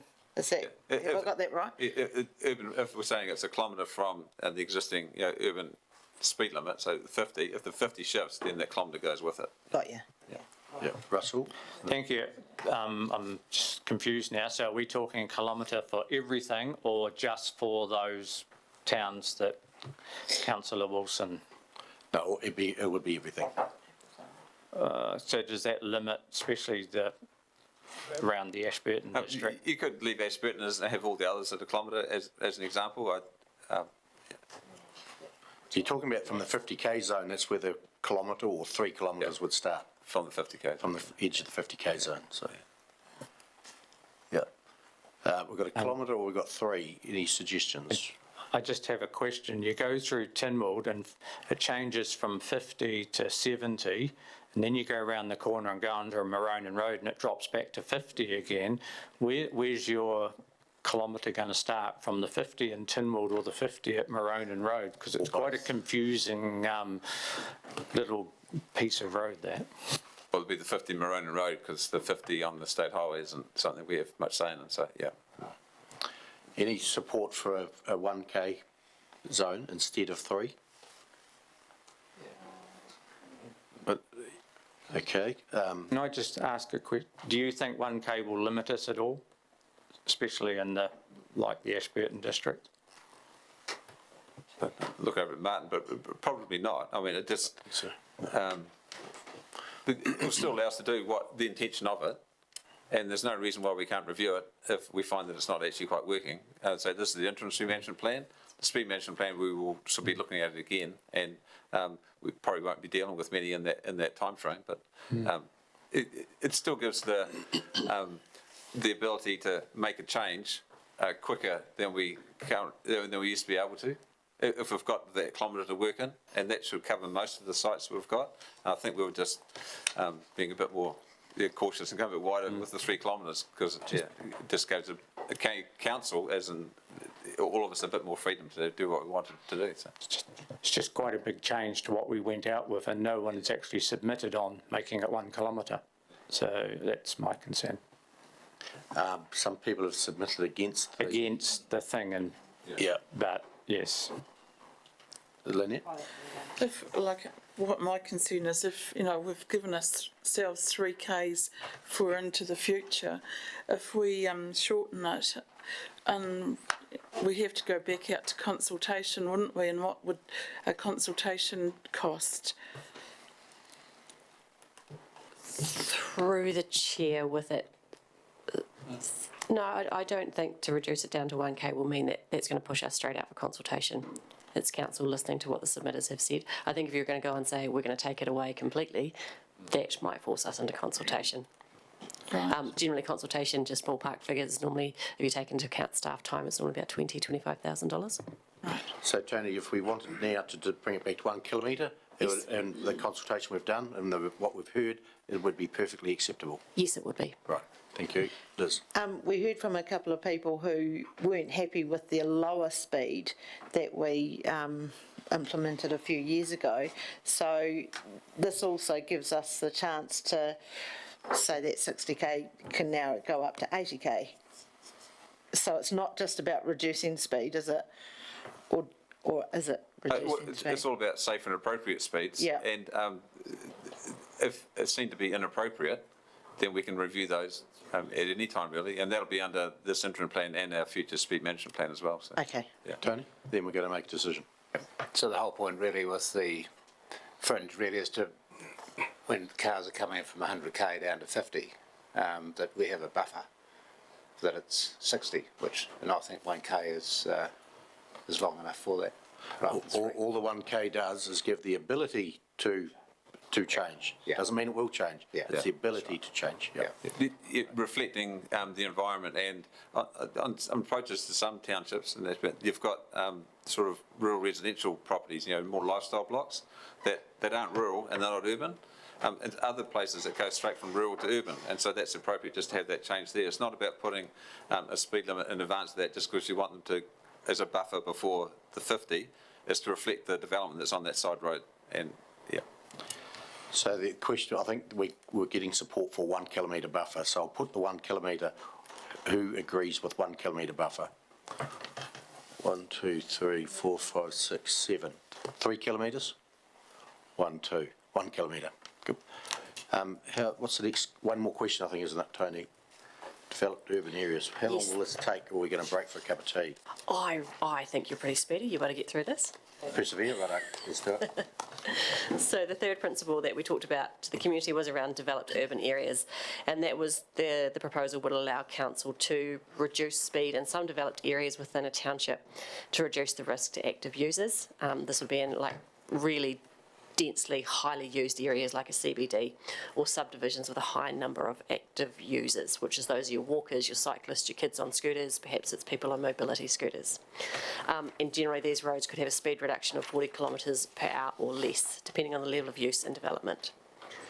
In terms of what our submitters said, 57% agreed with the principle, 34% didn't, and 9% didn't have a view. In terms of the reasons, which are listed from page 21 of your summary document, so the reasons why it was supported, that many people felt that it would make that currently there are unsafe situations. There are some pockets of town, so having this in place would enable some increased safety. And also in areas we've had fast development, this might enable us to be a bit more responsive to that. Why it wasn't supported, there's that view that this wouldn't be necessary if our roads were better maintained, that the current limits are sufficient, and that the focus should be on policing, and that the speeds are already slow enough. So just from pages 21 to 24, that's the comments that we've received. Councillors, questions on, or comments on page 21? Clarification, your comments. 22?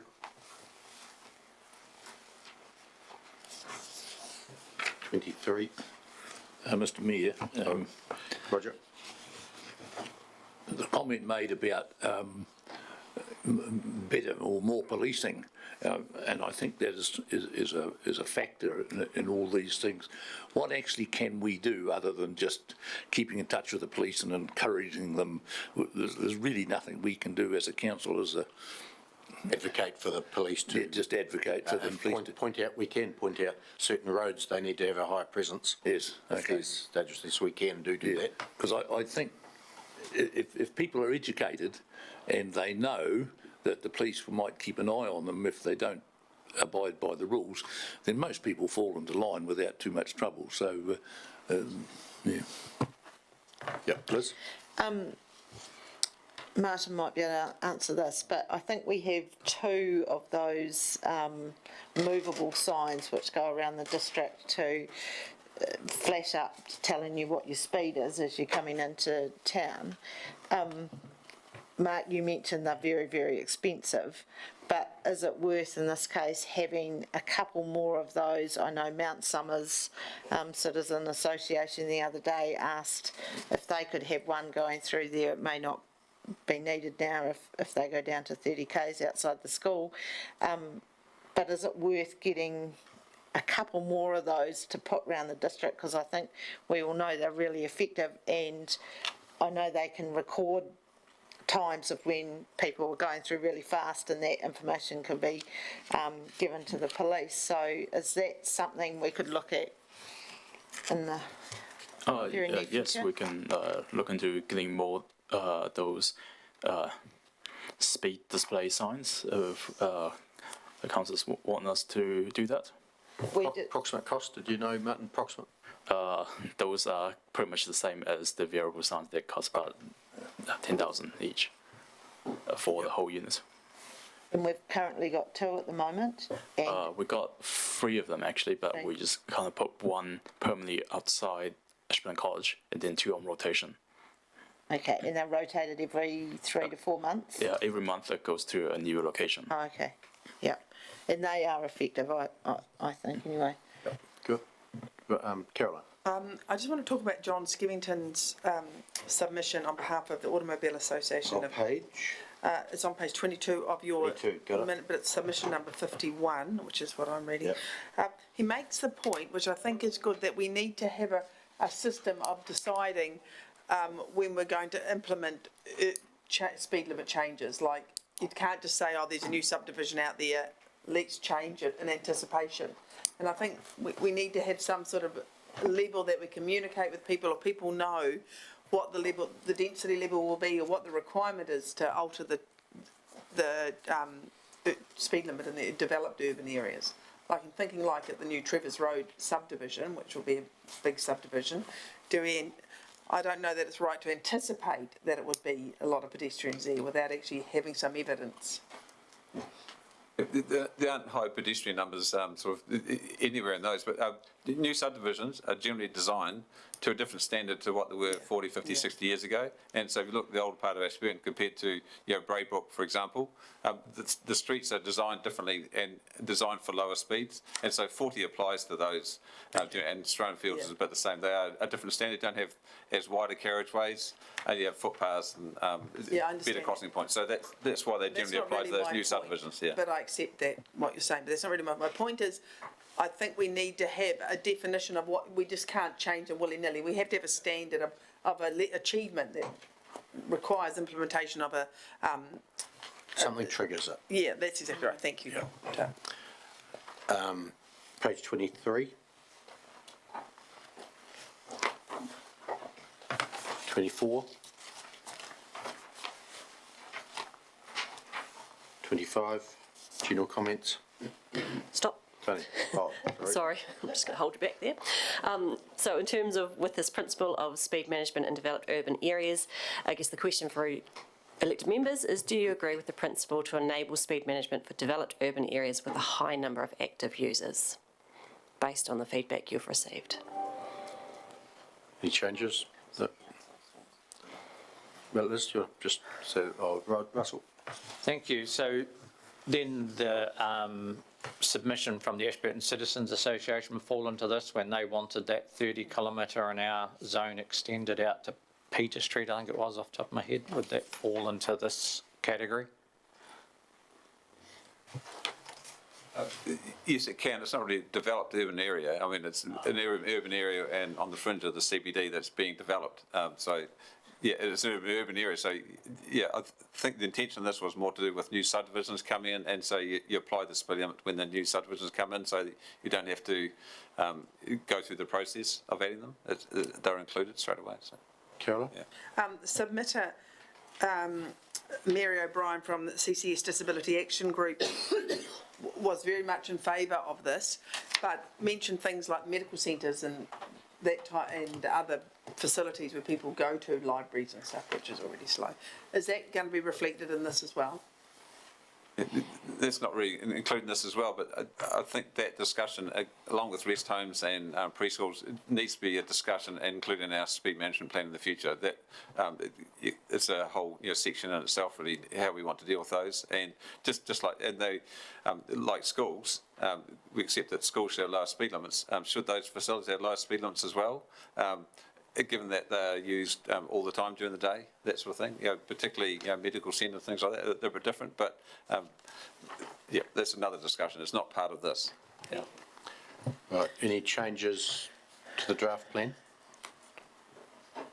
No changes, but how does it, so do staff implement, so someone requests that they want Trevor's Road, they want that to come down to 50 k's or something, or whatever it is, it's probably 50 k's already now, I don't know.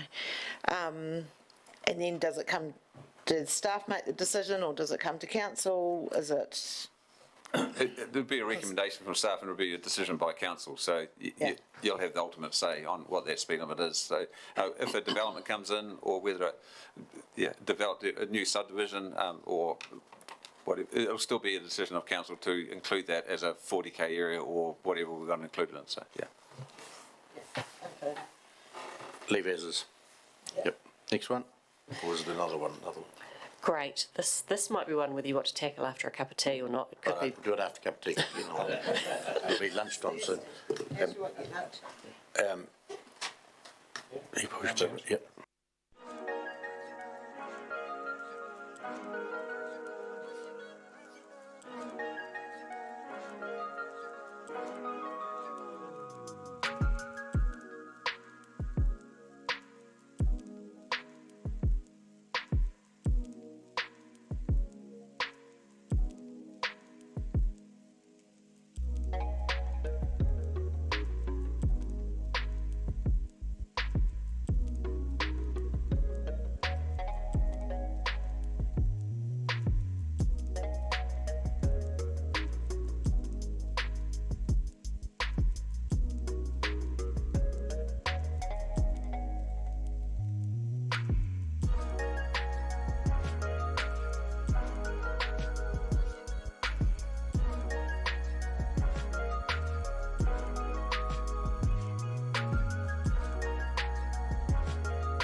Just had a tea break, so welcome back, and we're on to the general topics. Tony?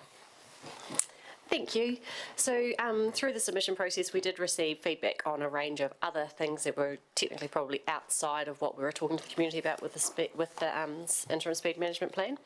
But from the written submissions, there was a view expressed around the need for better road maintenance, better policing of current speed limits, more focus on education, a lack of stats that were proving there is a problem that needs to be fixed. That perhaps there are alternatives that may be better, such as light-controlled crossings or underpasses at schools, and a request regarding speed management in particular areas and specific roads. And then yesterday from the hearings, when people came along and spoke to us, there was quite a theme around Waka Katahi and the need for improved light management along West Street and extending CBD speed reductions to the North CBD. So these are found from page 21 on the summary document. So I just suggest that you work through them page by page, ask any questions of officers if needed. Thanks, Tony. Page 21. Page 22. Page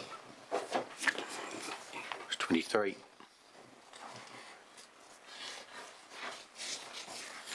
24. 25. Russell?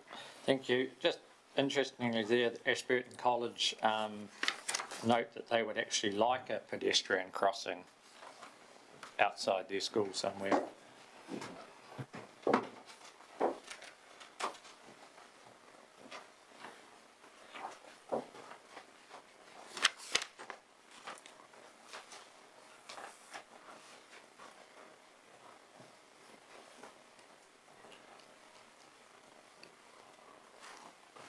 I think they like it. Yeah. If they wanted a pedestrian crossing, Mark, how would they go about getting one, asking for one or receiving one? Approach the council, and then we have to, depending whether it's just going to be a zebra crossing or want to have a school patrol on it, things like that. There are a couple of crossing points on Walnut Ave, I think, at the moment. Where there's islands in the road, things like that. Refuges, yeah. It's high school students choosing to use a zebra crossing or a crossing point. But yes, that can be in place. Yeah. So a letter sent in will start that process. Yeah. Yeah. Thank you. 26. I've got a question. 26 on Murray Hawkes. The 10K in our zoned areas are a constant source of amusement. What are the 10K zoned areas? It's on Tankard Street and Burnett Street in the CBD. Right in the middle. Right in the middle. Oh, right. Yeah. And, oh, okay, Those more that's what he's talking pedestrian-friendly about. areas there. So. Yeah. Right, thank you. I'm not sure what sort of amusement he gets, but obviously they are for him. Lynette? There's one here on page 25 referring to all the speed limits. You know, we're getting too many signposts, too many signs on the road to look at, and you're busy looking at your speed meter and not everywhere else at your speed. Can we not start putting some numbers on the physical road?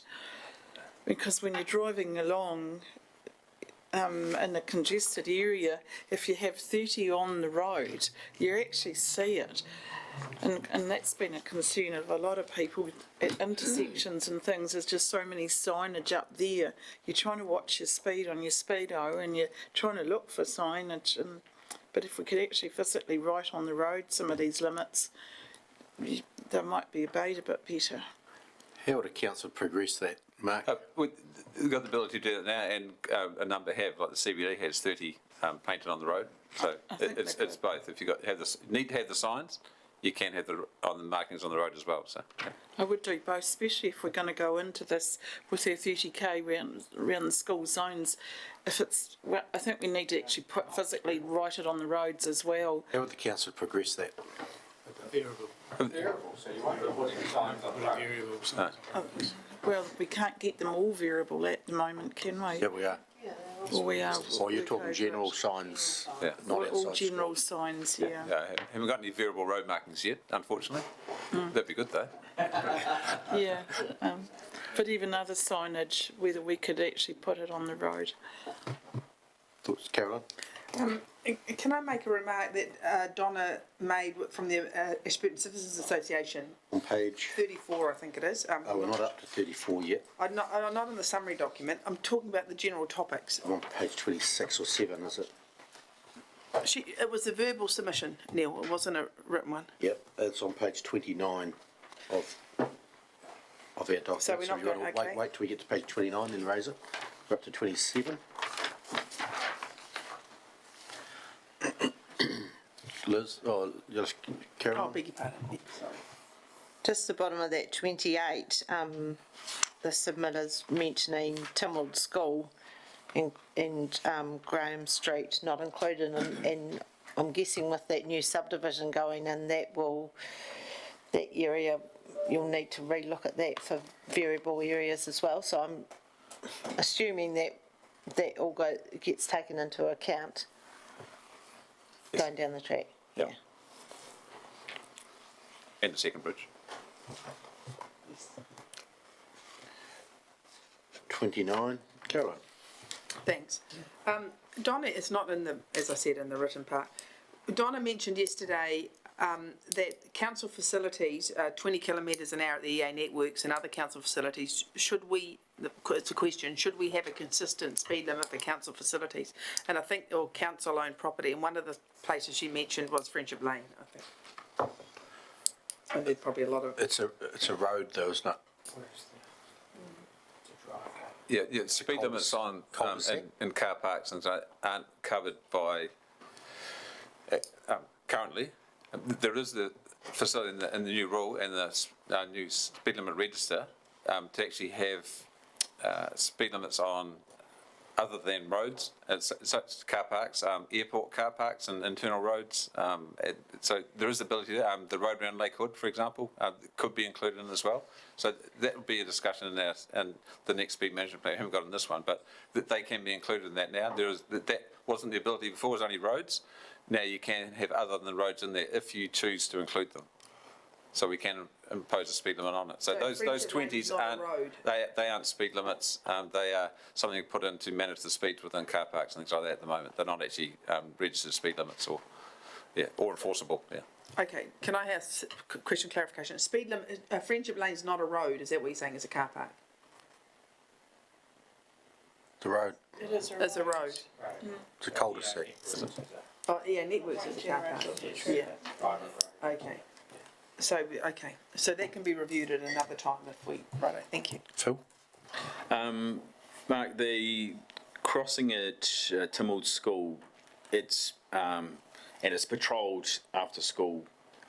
Should that be a zebra crossing? Is there any rules around where patrols are out, school patrols out, that they should be pedestrian crossings or? Well, no, the preference at schools is to have care crossings in place that are only formal crossings when they're signed and people are present and controlling the traffic. So that's when they're actually a formal crossing and you can stop traffic. If you've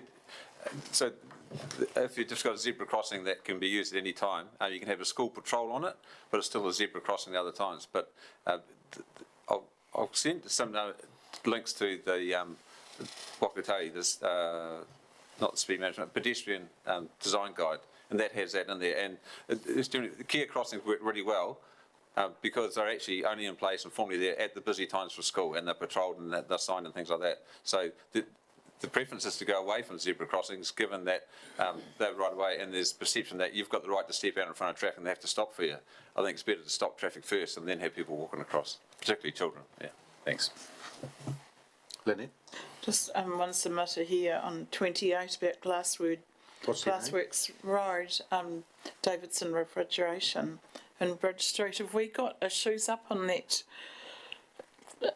corner of the town there? Because that's a road going out with all those others going off, isn't it? Not aware of issues, but again, they're speed limits that have been approved by council previously, and they can be reviewed. What he's asking for is a giveaway sign. Yeah. There's a giveaway sign there. There isn't one, and that's his issue. Well, okay, there can be. I thought we were speed management. That's his question. So can there be one? Yeah, I'll get Martin to check that out. And we had another submitter on the between the bridge and the Cedar Lights those lights at South Street, we're always having issues up there, whether we can strongly kind of put that information forward that they need to 4-lane What are the issues? merging traffic. Right, thank you. Yeah, but that we asked about State 2 or Highway 3 1. State Highway 1. We It's not asked our that- road yet. Yeah, but we need to kind of push them for making that a lot safer. The man was here yesterday. I did ask him Good. afterwards. He'll do something with it then. Have you- Okay, next. 29, 30. I have a question on 30, sorry, thank you. So they've called them kiss and ride, but they're kiss and go or whatever, you drop and go zones. Are there any, I think I asked that yesterday, are there any in the district? I mean, I know there's one in Methven, and that was instigated by the year sixes there when my son was in year six, so quite a few years ago, and that was sort of a request, and they worked with council staff, and I think they, don't know, so in the future, can we look at more of those around the schools? Is it a school, do the schools need to sort of apply or instigate it, or is it something that we can kind of go out and talk about it maybe in a road safety meeting or something, and when we have the Principals Association there? Yeah, I believe the schools need to instigate it, and they want to have that out their front, and including newsletters to parents and things like on why, what they're showing, what they want to do.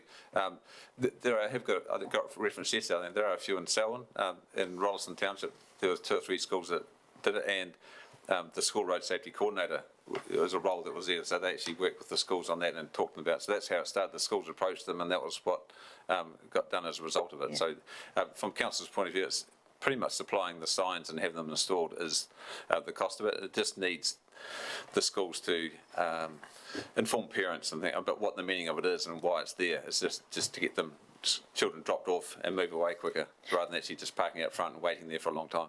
The one in Methven works particularly well now, but probably the first 6 months to a year, people would park in there and think it was okay to go and drop their kids, take their kids in, whereas now it's just purely a drop-off zone, and it works really, really well. Yeah, that was the issue, was people, parents parking there for quite a long time and taking up their space rather than actually just going there, dropping the children off. So that's the kiss and go. So yeah.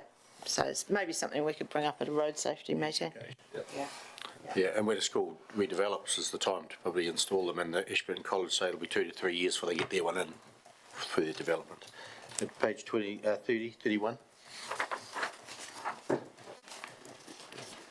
32, which takes us to the end.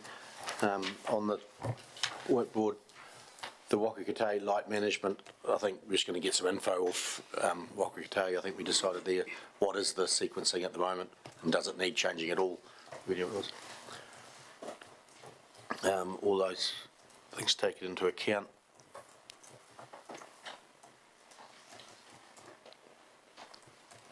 Cool. Lovely.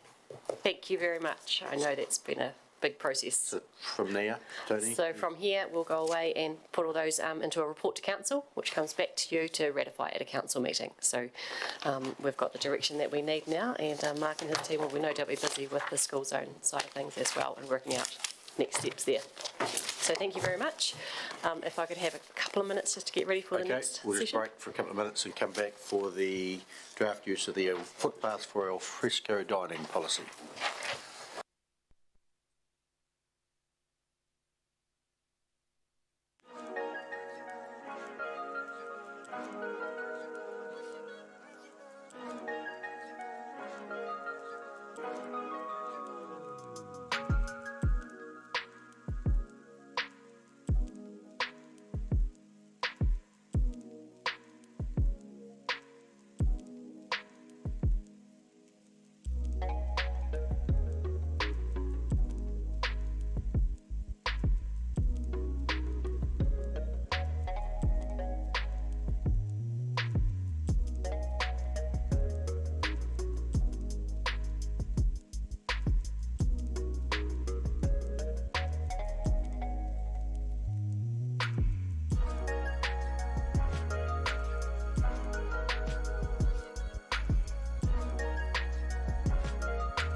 welcome back everybody, and we're just moving into the use of the footpaths for al fresco dining policy and do the deliberations on that policy. So Tony, if we could pass it to you, please. Thank you very much, Mr Mayor. So yesterday you heard from the submitters who wanted to come along and talk to Council regarding the draft al fresco dining policy, and we've also had our written submissions. So the purpose of today is to consider both. Before we get to that point though, I'd just like to give a quick recap on the purpose of the draft policy.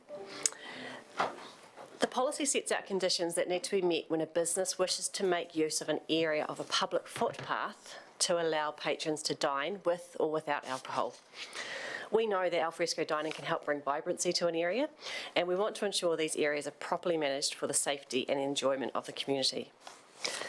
The draft policy aimed to provide a pleasant environment for businesses and the community to enjoy outdoor dining spaces, while ensuring that the footpath can still be used safely by pedestrians and by those parking nearby. So we've got two different user groups of that footpath at this stage. In terms of how we'll work through today, we are assuming that all submissions have been read. We're going to systematically work through the submissions that we received in the summary document in the order that they've come in, so that we deal with the key issues that have presented themselves through the feedback that we've received. So the summary document deals only with the written submissions, so also your verbal submissions that were made yesterday and the points made in that need to come into the equation as well. And what we're seeking today is council direction for the final policy. If you're happy, I'm happy to crack into the first Yep, let's get section. into it. Okay. So working off the summary document, if we head over to page 4, the first topic of council's proposal was the introduction of tiered site requirements for different areas within the district. Now, why have we done that? The current policy has strict requirements with little or no flexibility, which causes flow-on effects. As it stands right now, we've got 4 businesses within the district that are meeting the requirements of the existing policy, and no other business in the district is. So we have a current policy that isn't being met by all those that are using our footpath for al fresco dining. So in the proposal, in the draft policy that we put out, we suggested we could make 2 zones. The first zone is essentially like an Ashburton CBD zone, which is effectively the same as the current policy, except with a 2.4 passage of footpath instead of the 2 metres. All of the businesses within this zone that have a licence to occupy right now all comply with the 2.4 metres. Is Cleavers in that zone? Yes, it is. It is, yep. So we made sure that Cleavers were captured into that as well. Zone 1. Into Zone 1. The rest of the district we put into the Zone 2 category. This was so that the proposal was that we needed to make sure they complied with the building code. We wanted to ensure that there was at least 1.5 metres of clear footpath for patrons to walk past. And we had a preference in the policy that their seated area outside their facility would be close to the building. And that's to recognise that often in the areas where they've got their seating, the footpath area is narrower. Narrower than what we have in the CBD, sorry, just to be clear. In terms of what our submitters told us, so 44% supported the introduction of a tiered zone, 47% didn't, and 9% didn't have a view. In terms of the reasons, which are shown on page 5 through to 7 of the summary document, those that supported the introduction of the tiered zone, the tiered zones, they supported it because they believed that it would still allow for pedestrian passage, such as wheelchairs and mobility scooters. Why it wasn't supported? There was a belief that the rules should be the same for everybody, everywhere in the district.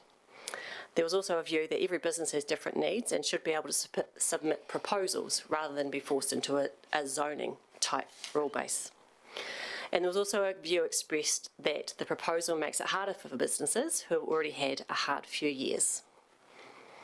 So what I'd like to encourage you to do now is to consider the submissions that you received from page 5 through to 7, and also the written comments around the zoning that were made yesterday. Councillors, page 5. Questions or comments?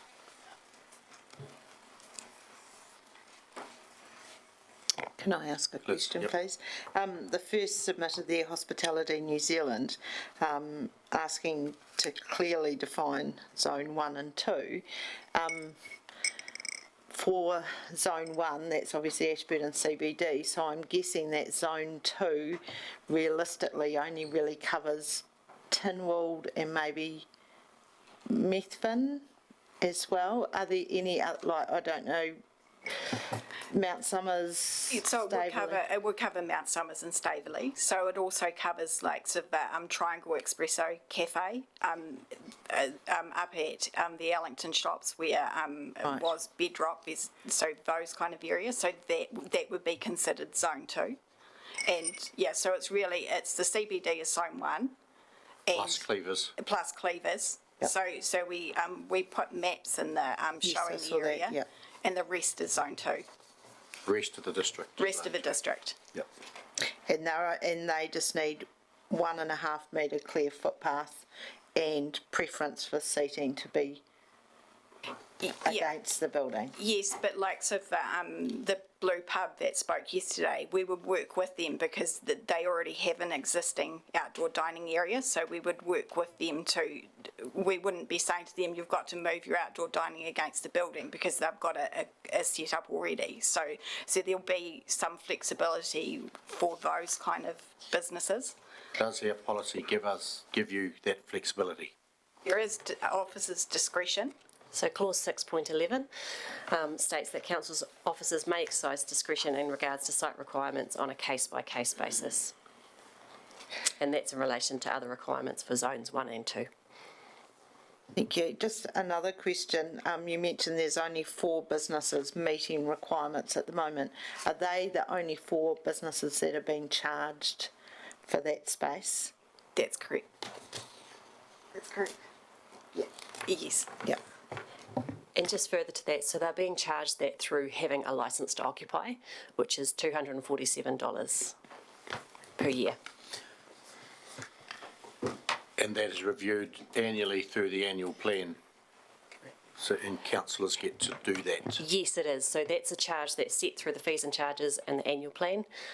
Generally speaking, it's inflation adjusted along the lines of whatever the annual plan is carrying for inflation for the rest of the business, but that is always a council decision.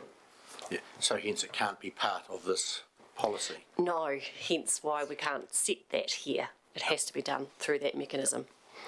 Carolyn? Submitter 1, Hospitality New Zealand, page 5, and page 35 on the big submission. They suggest Zone 1 and 2 clearly defined. When you look at Zone 1, and I go to like Armadillos, Kelly's, Cleavers, they have a bulge on their corners where they can get that 2.4 metres. Reflections Cafe is sadly closed, but it used to have a few chairs on the pavement right adjacent to the building.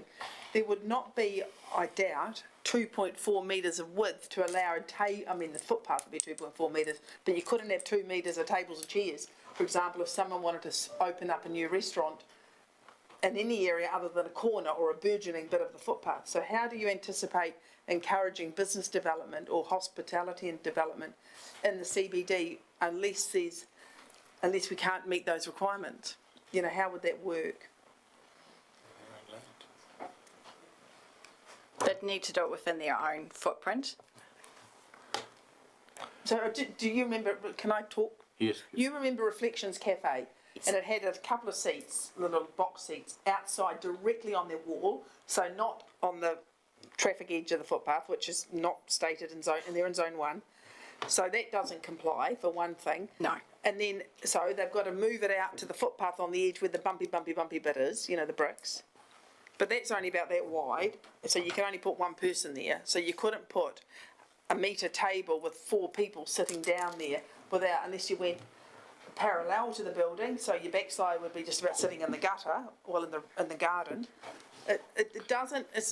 It's very restrictive for new businesses that do not have the advantage of the natural streetscape where the street is wider. And I just wonder, and I accept, how is the policy flexible with regards to that? Hamish. Oh, the policy reflects that the fundamental purpose of the footpath is for pedestrian access, and that if a business is to utilise the footpath, which is fundamentally for pedestrian access, then there are restrictions and rules for them to occupy that footpath. If the footpath is too narrow for pedestrians to pass and for the hospitality business to utilise it for their private business, then they can't use it for their private business. So that's the intent of the policy, is to find the sweet spot, if you like, between the expectation that the footpath can be used for business purposes and is available for people to pass safely. That's what we're trying to resolve, that conflict. May I carry on?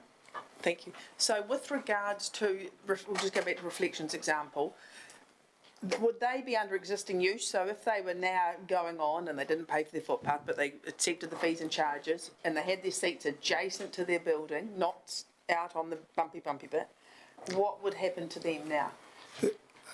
Unless they had a legal licence to occupy, they have no existing use But rights. they cannot get a licence to occupy because they don't meet the standards. Because their footpath is inadequate to meet its fundamental purpose of allowing safe pedestrian access. That's fine. We understand the rules. I think we also need to consider that that's a little bit restrictive for encouraging hospitality businesses into the CBD and might need some consideration.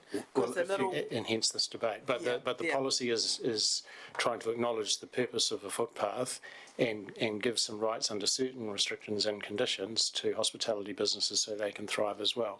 But it's not an automatic right that the footpath outside a cafe is theirs to use. It has to be managed. But we also need to acknowledge, if we're doing acknowledging, that the paving on the footpath is not really suitable for any form of, it's a beautification paving. So the part of the footpath that is for transmission of people and walking of people is the smooth bit. Because we've had many debates around, well, I have had many debates around this table about the suitability of that paving. So that paving is actually for beautification purposes, which it does admirably, but it's not for transmission of scooters or walking frames or crutches or anything. Just a point that identifies some inconsistency. Okay, thanks, Liz. I've just sneaked over the page to page 6 and in the comment up on the slide as well, saying that hospitality sector have had a rough couple of years. We can only change the fees and charges which come into effect from the 1st of July. So if this policy is formed and there is a zone 2, and so all the businesses who have alfresco dining are charged, when would that start, from the 1st of July next year, or would that come in partway through this year? Like, does it come in as soon as the policy is in place, or how does it work? So if a business were to apply, the policy takes effect from the date that it's adopted by council. Yeah, understand that. If a business were to apply for a licence to occupy, then the $247 would be apportioned out. So if they applied just for a 6-month period from, say, January through to end of June, that would be halved effectively. So if they wanted to maintain that maintain their seated area once the policy was adopted, that's what they'd need to do and apply to the property team for an LTO. I think this matter may be more talk along the lines that they're not paying anything at the moment, and if they did make them get a licence to occupy, which this policy would do, then they'd be up for a charge which they haven't had before. Yeah. Who's next? Stuart Richard. I'd like to talk about number on page 6, the one submitting on going from 2 to 2.4. I think we should be staying at 2.4, at 2, sorry, looking through, because obviously, as Chief Executive has indicated, footpaths for walking on, but 2 metres is a standard footpath that we put in many other parts of the town. So 2 metres is sufficient. But I'd also like to acknowledge that in Zone 2 we have said 1.5 metres as a footpath, which is actually very good, because that does give our district a competitive advantage against other districts we're competing against, and we want to try and improve our alfresco dining areas rather than inhibit them. If I cite Christchurch, it has a 2 metre rule for footpaths in its alfresco dining locations. And also the other thing perhaps is that we look at the 1.5 or the 2 metres be anywhere within the footpath, and the person applying can submit what they propose to do But just by putting it just against the building in the zone 2, we could limit the ability of different businesses to use their areas to the most advantageous position. Tony, are we coming on to the 2.4 metre thing later, or are we doing it at this stage? We're just doing tier 1 and 2 at the moment. I think we should discuss it at this point. Mark, from a roading perspective, sorry, I'm going to bounce the ball to you. 2.4 versus 2 for a footpath clearance from a traffic or pedestrian flow perspective, what's your view? Yeah, the 2.4 comes from what could tell you, pedestrian planning and design guide, and so it talks about widths that you have for different zones, like curb zones, street furniture zones, and things like that, and then the through route. So that's a clear route to go through between other things that are there, whether it's seats or whatever. And for that, the design guide has 2.4 as the minimum for through routes, and that's a standard out. So there will be existing places around that were 2 metres or less, whether it's Christchurch, but the latest guide has 2.4 on there. That's not to say if council choose to have something less than that, it's just not following the guide strictly as it is. So that's why the 2.4 is recommended, and that's why it was included for consultation, and that's why it's been discussed. So that's the background. It's not something that's just been made up or that comes out of the pedestrian planning and design guide. So. Lynette? Yeah, I was just going to ask, Burnett Street, we've got several restaurants or cafes down there, and they've got chairs, a seat and that right outside their frontage. Do they comply at the moment? So for Somerset Grocer, their seating's within their footprint. And there's one down further. So the others don't, so Armadillo's complies, but the others, Mr. Man doesn't comply. So they would need to, they'll need to be approached about a licence to occupy when the policy's adopted. Right, so if we brought it back down to 2 metres, say those smaller ones, they would comply on that width of street? They don't comply because they haven't got a licence to occupy. They haven't got a licence to occupy. We'd have to go and assess it. So if an application's made, we'd need to go and have a look. And have a measure up. And have a measure up. Yeah. No, because I think I personally would like to see the 2 metres stay, but a straight route through the middle. Tony? Thanks, Mr Mayor. I like the 2 metre ruling as it's 2.4, but I was also going to ask about, was the sitting outside the likes of Somerset Grocer or the Triangle Espresso, is that actually illegal? They're not. They put tables and chairs outside, but they don't actually comply. So if we adopt this, they will have to take their tables and chairs away. Is that right? Hamish? Smith, there's a couple of issues around the use of the word comply. We would regard anyone that doesn't have a licence to occupy as not complying, because actually to use the footpath they have to have a licence to occupy. So that's one form of non-compliance, if you like. However, it may well be that the current way in which they are utilising the footpath would comply with the rules if they applied and were granted a licence to occupy. So I think non-compliance to us means they don't have a licence, but to this debate it may mean do they fit within a particular width of footpath, and you might regard that as complying. We don't regard that as complying at the moment if they don't have a licence to occupy, because without the licence to occupy they shouldn't be on the footpath at all. so that's kind of, well, I might have overstated that last bit, but unless they're in their own footprint, like the Somerset Grocer, their outdoor dining is strictly within their own footprint of their building. Yeah. So I think the debate about compliance should just be clarified around how when you ask a question about does something comply, we might answer it thinking they don't have a licence. Your question might be, are they suitably placed on the footpath for the new rules? So if we have the debate where we clarify what compliance means to the debate, then we'll be able to answer it more accurately than we may do. Yeah. Liz? Thank you. I've got a comment on Cafe 131, top of page 6. So I sent through some photos this morning to all the councillors of all the cafes in Methven and where their seating is. Cafe 131 is the only one that has a table out on the roadside as well as a couple of chairs up against the building. how does it work when they're on a state highway? I mean, I know that's our footpath, but what, do they sort of have rules that collide there? That's why we chose the against the building for the zone 2 to take into account, particularly Meffen with the main street, because it is state highway and it's under Waka Kotahi. So Waka Kotahi have said they're happy for council to issue the licences, but they want to see what we're issuing. So they want to make sure that they don't see any issues with what we are providing. But Cafe 131 under what we're proposing would be against the building, not either side of the footpath. So they couldn't apply for a licence to occupy for some seating out on the road? Not under the proposal we have for zone 2, no. But they can against the building, as long as they have that 1.5 metres of clearance for pedestrians to get past. I think from the photo you can see, I mean, there's definitely there's a lot of room in there, which is good. Yeah, and it does look good when it's full of people and vibrant and... Just be consistent. I know. Caroline? I have a point of clarification, please, for the team. I understand that you need a licence to occupy to have seating on the footpath. I'm going back to the example of Ashburton in Zone 1.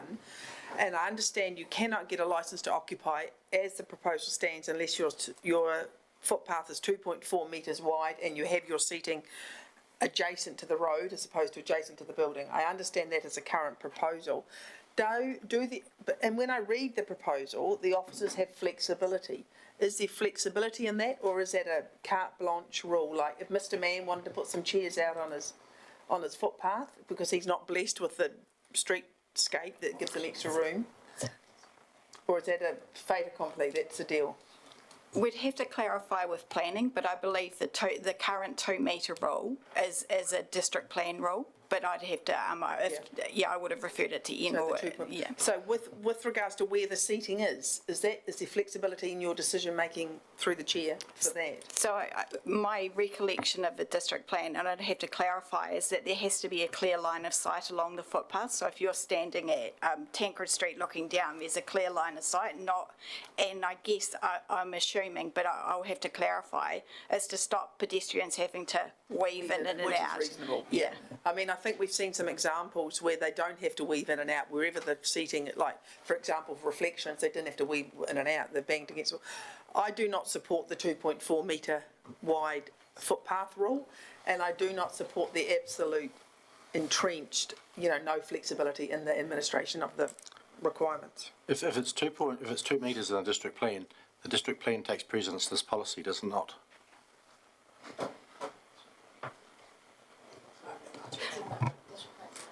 Minimums. Yeah. Yeah, so the district plan's a minimum standard, and we can set higher standards. Okay. Russell? Thank you. And also just clarifying, if tables have to be against the building, does that allow people to sit behind that table between the building and the table, so long as there is enough room left for your 1.5 metre clear way on the other side of that? Because for some of those businesses, they're not a very wide frontage. If the table's hard against the building, they're probably only going to get 4 or 5 people being able to sit outside. The intention is as long as there's the 1.5 metres clearance. So if you can get your table in and still have 1.5 metres of clearance, keeping in mind that you could have someone sitting, so as long as they're not encroaching into the 1.5. So up to page 6 and submitter Linda Top asking about why tier 1 and 2 at all, why not one rule for the whole district? So why not? Why do we need to have tier 1 and 2? Yeah. I'll have a go and Michelle can fix it up if I get it wrong. So, I mean, right now we've got just a single rule for the whole district and we've only got 4 businesses in the district that comply. So to make a single rule that applies to everybody is probably going to near on be impossible.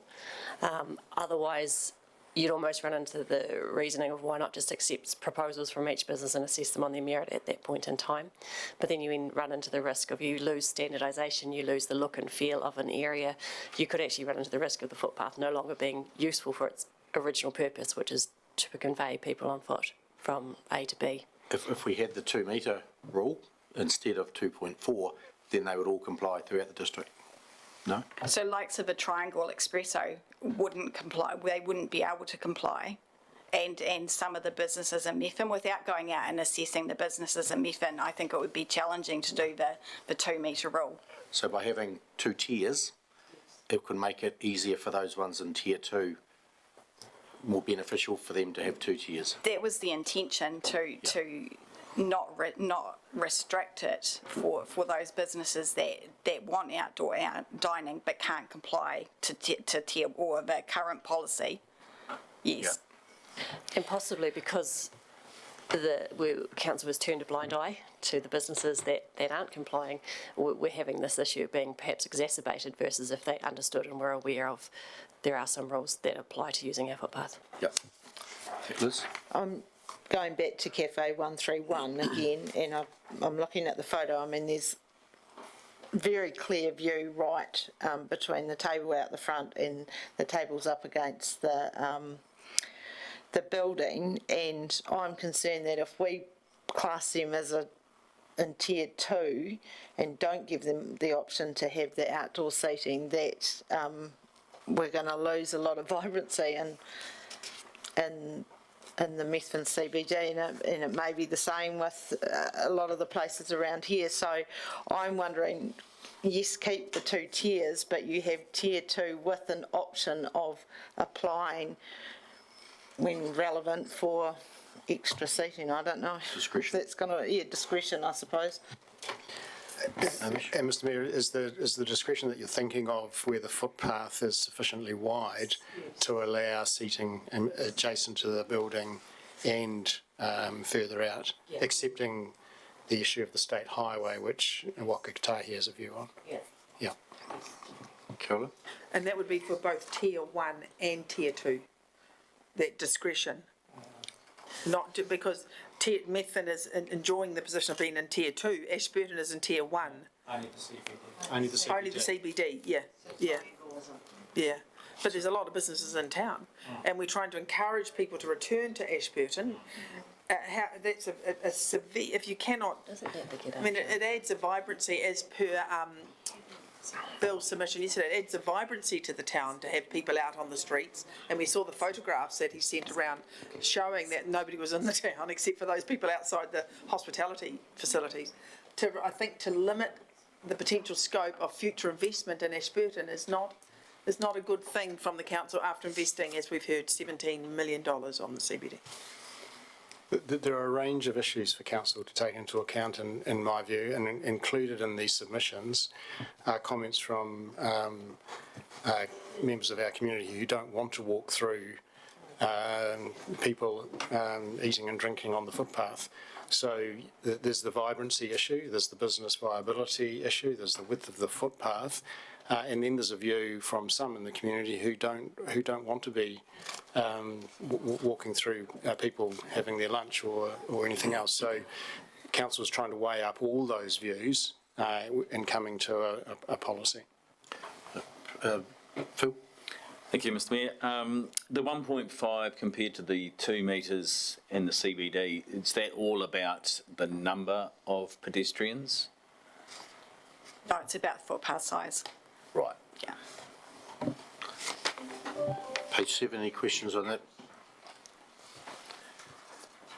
So, with question there, Tony, do we have tiered 1 or 2 as stated? Yes. Do you agree with the introduction of tiered sites as in the draft policy right now? And if you do, are there any parts of that you'd like to see amended? And if you don't, what would you like us to change back to? I think it may be tier, we do have the tiers, but the footpath width is the 2 metres, not the 2.4. Is that the generalisation? I would agree with the Yeah. So Caroline? That would be what I would support, a 2 metre as it currently is, not a 2.4, and also I would support the view that as long as you can get a line of sight, aka your photographs, Liz, whatever tier you're in, as long as the council officers are satisfied, there's a line of sight and people aren't wiggling in and out of things, then the seating can go whatever way is the best way to do it. At the moment, in Ashburton CBD, the signs, people's open signs, are right adjacent to the wall, so the pedestrians have to walk around those anyway. So I think we're just talking now fine details and tuning, and I think it should be up to officer discretion, and I'm happy to put my faith in that. Yeah, and I think those signs are against the wall because that's where they have to be. That's right. But From what I'm another saying is if policy, you had tables there, they've still got to walk around them. People can't walk down. I understand what you're saying. Yeah. They're beside the building for a reason. Yeah. Richard? I support the 2 metres, but also in the tier 2 zones, the 1.5, we don't need to be specifying against the building. By specifying that they got 1.5 of clear footpath, we actually, their site plan and how they submit will actually overrule whatever they put their seats, so we don't need to be saying just by the building. We're almost putting a hurdle, but just saying the 1.5, we've actually covered it off in the start. So just remembering the state highway as a complicating factor. So if they're not against the building, then you've got the concern from Waka Kotahi as the road controlling authority for the state highway, who may have a view. But once you put a proposal in, that could be a line in here. If on a state highway you have to get approval from them, and that will actually. But they won't approve the seats on the roadside edge. That's why the rule's against the building. The bylaw says in a generally straight alignment must be available to allow movement of the pedestrian. So the bylaw the policy will say straight alignment, and it's in there now. But we don't want to be the ones. If I look at the Cafe 131, is it? If by us saying 1.5, we effectively are saying that we're happy for you to put them out there, but you need to get approval from Waka Kotahi. And if you can't get that, you can't do it. So it's not the district council is most in favour of this, but it's I'll use the big bad state highway as stopping them, not the district council. Potentially.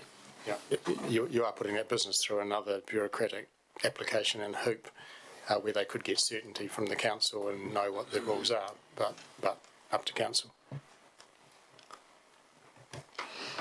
Good. Who's next? Liz? Me, again, sorry. So, I'm happy with the 2-tiered if there is discretion, or officer discretion with that. And Cafe 131's one example, but why haven't they been pulled up by Waka Kotahi now? Is it because we don't have a policy in place that, Sorry, through the chair, I can't speak for Waka Kotahi and their enforcement of their rules along their stretch of road. Russell? Thank you. You're totally in favour of the zones, but I don't like the wording of it must be against the building too, because we're only talking 2 or 3 particular CAFs in that zone, and there's a lot that aren't on state highways, and we don't want to make it awkward for them. So I think those that are on a state highway, the officers inform those ones that this is the rules that you will, but there needs to be a little bit of flexibility in there, I believe, or some of them will miss out. Yep. Captured that? So let me just clarify. Right. Zone 1, I'm getting council direction, you'd like to reduce the footpath width from 2.4 to 2. Yep. Done. Zone 2, concern with the language around meaning that occupied areas are to be directly against the building in 6.6. And you would rather that there was a discretion. Yes. But we need to insert into the policy then if your cafe is on a state highway, Waka Kotahi need to be involved. To signal to our community that we don't get the final say on that. But if they wanted to get it streamlined, they'll be better to put it up against the building. Yeah. Okay. We'll do some smart words there. You've omitted zone 1, that 2 metres for zone 1, but also the seats can go wherever, as long as the officers are comfortable that there's the same thing as zone 2. There's a clear line of sight and the requirements are met with regards to transportation of people and personal vehicles. Can I just clarify, the policy for zone 1 under 6.2, we will change it and it will read as follows.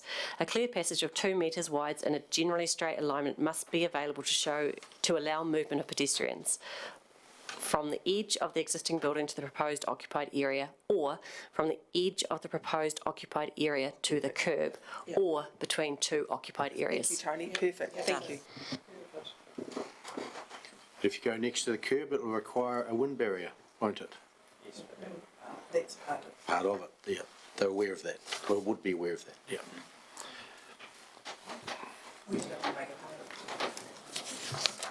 Excellent. Next topic? Lovely. So next topic, moving right along, from page 8 in the summary document. So Council's proposal was to update some language in the policy around the smoke-free clauses. Right now, the current policy doesn't permit smoking, but included some counterproductive clauses in terms of it's not enforceable, therefore it kind of negated the need for actually saying it was smoke-free. So we propose to add a clause clarifying what is meant by smoking and smoke-free. Just for clarification, that includes vaping and e-cigarettes. We also propose to remove the clause in our current policy that states there'll be no active regulatory enforcement by council or any other agency. In terms of feedback that we received, 68% of people supported the changes, 26% of submitters didn't, and 6% had no view. So from page 8 to 11, that's the feedback that we received. So I encourage you to work through that now, please. Feedback now, page 8.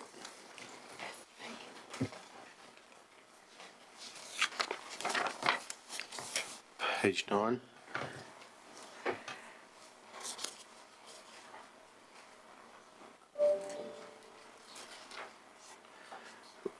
Once about page 10 now.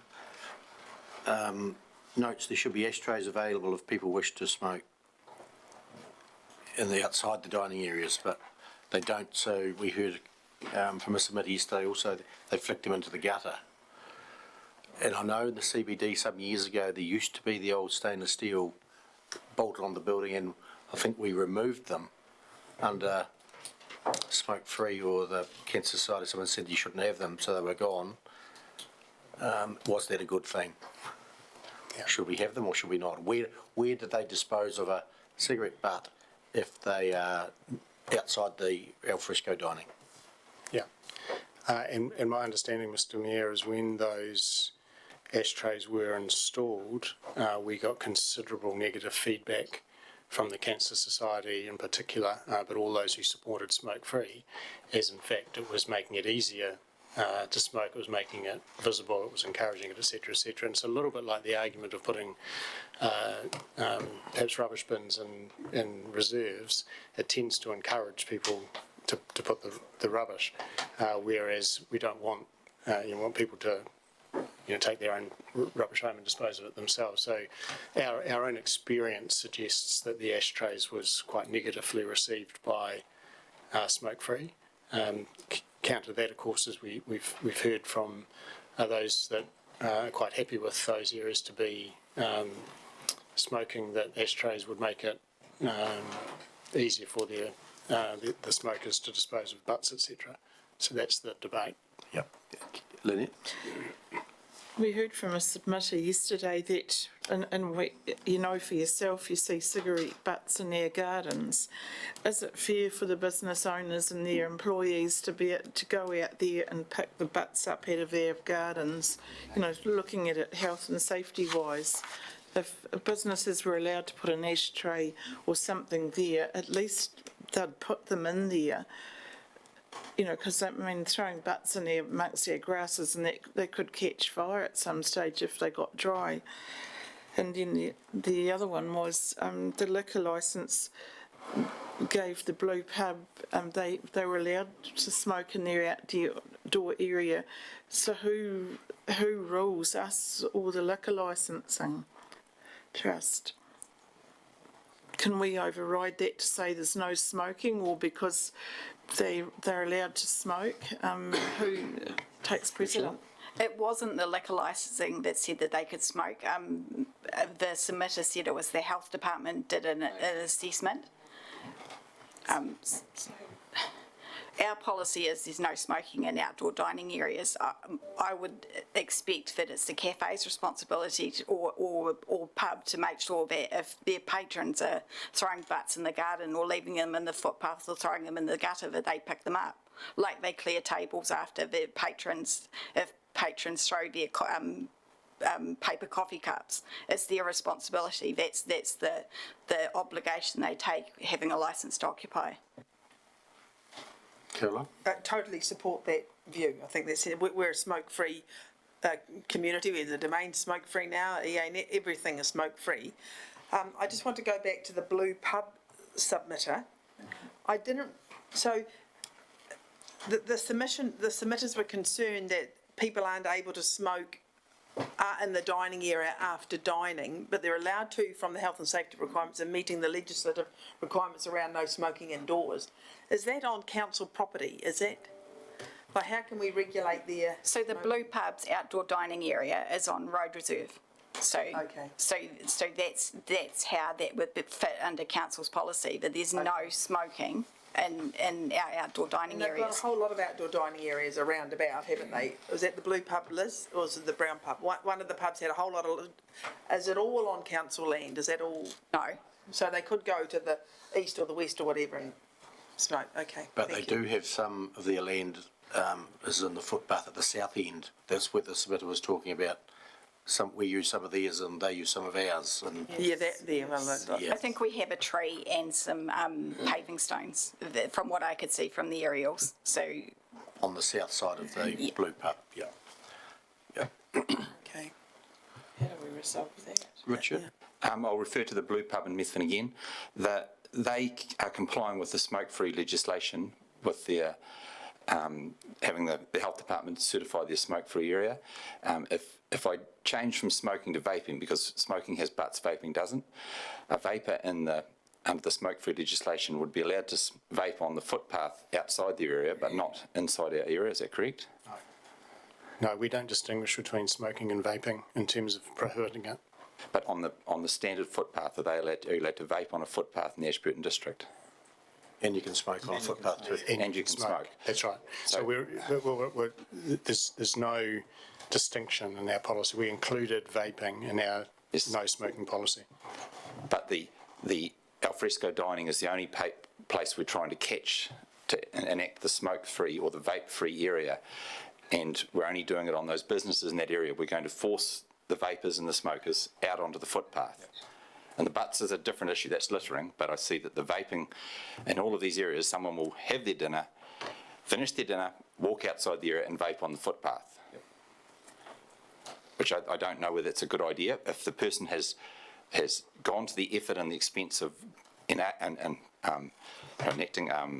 being compliant with the Smoke-Free Environment Act, that to me should be enough to limit, because that will stop.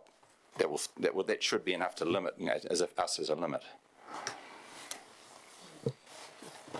Tony or someone might like just to comment on the current policy and what this change is intending to do, because we're not making it any harder or any worse than it currently is, or any better for that matter. Thank you, Hamish. You're correct. The current policy is we always do include smoke-free for our alfresco dining areas on council property. That is standard. What we've done is removed, let me just get the policy itself. In our existing policy, we acknowledge that the policy is self-policing for smoke-free. This means that no regulatory enforcement will be provided by council or any other agency, and that there'll be no active enforcement. We've removed that from the proposed policy, but we're still saying it should be smoke-free in alfresco dining areas, and that'll be a requirement of receiving a licence to occupy from council. The Smoke-Free Environment Act is, from memory, people aren't allowed to smoke next to others that are dining. That's the fundamental intention of that, yeah. But I take your point, Councillor Wilson, it will push people onto footpaths, but no different than if someone is at a playground with a child. Our playgrounds are all smoke-free, therefore they might step away into a car park to have a smoke if they chose. To practically look at it, if someone's dining outside in an alfresco and someone walks next door and is upwind of those diners, they will not shop there. They will leave, I would imagine, and they will lose the business. There's I think the owner of the business needs to do what's right for his business with no smoking. Tony? I think I can understand where the, obviously, smoke-free are coming from and recognise their stand on it. But at the end of the day, we still do have smokers. So, you know, and they're going to smoke and they're going to drop their butts somewhere. So, you know, we should still be able to provide, or the hotels or the hospitality trade should be able to provide facilities for them to put their butts somewhere. Otherwise, it's just going to go down the drains, etc.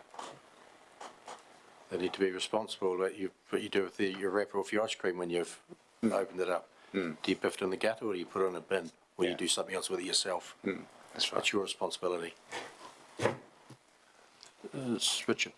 I'd like to draw attention to the methven and the large venues which the youth of our district will flock to, and the big events of the rodeo and the snow whiteout event, where the pubs are used as a entertainment venue, not an alfresco restaurant venue. So that change to entertainment, vaping and that is an accepted part of that environment, and if they're not in the building, they don't breach any rules. If they're in the footpath, but if they have a registered smoking area there, they still aren't breaching the national legislation. But that is I understand it's a completely different situation to someone who is having a fine dining restaurant on the pavement during the day. But I just think we need to be careful we don't cut all that out and cause the big events a lot of trouble. And this is a policy simply about alfresco dining, so this doesn't contemplate big crowds from an event being on a footpath. This is about alfresco dining, and the current policy says you can't do it. So we're not changing that. Page 10. I did have a quick, following on from Richard, so that area that for example, Blue Pub uses for their fresco dining is, Richard's right, later on after 9 o'clock when the kitchen closes, that's when everyone's out there sitting there having a beer if it's a nice evening. So does that still come under the rules of our fresco dining area, even though it's not a yeah, and I can imagine. Yes, it does, like it does for Kelly's and Cleavers and Armadillos when the restaurants close there, that people can still go and sit out there, but they can't smoke. Right.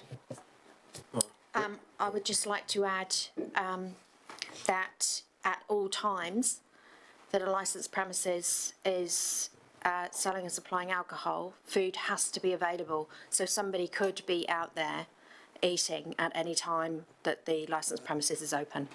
Yeah, correct. Yep. Thank you for that. Yep.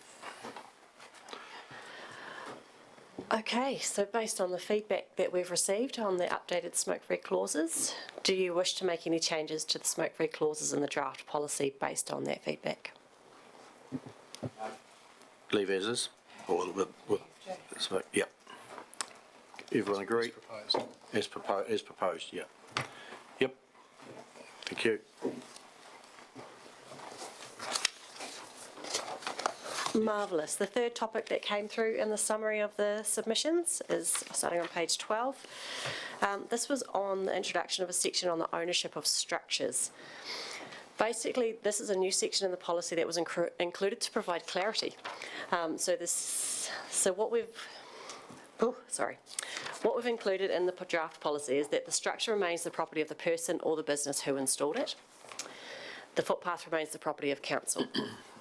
And that the cost of moving a structure, if it's required, falls on the owner of the structure rather than council. So in terms of feedback that we received, 68% supported this, 26% didn't, 6% had no view.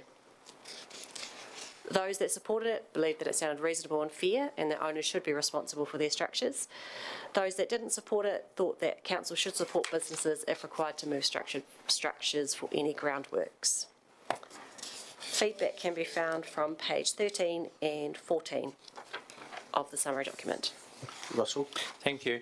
Is it feasible that we could have someone who owned the building and leased it out, and then the person who leased the premises and owned the business actually owned the structure outside, so that they paid for that, and then does that get quite messy? Because it is quite feasible that a person could lease a premise and want to do al fresco dining and have to build those, and then that could be quite a messy circumstance.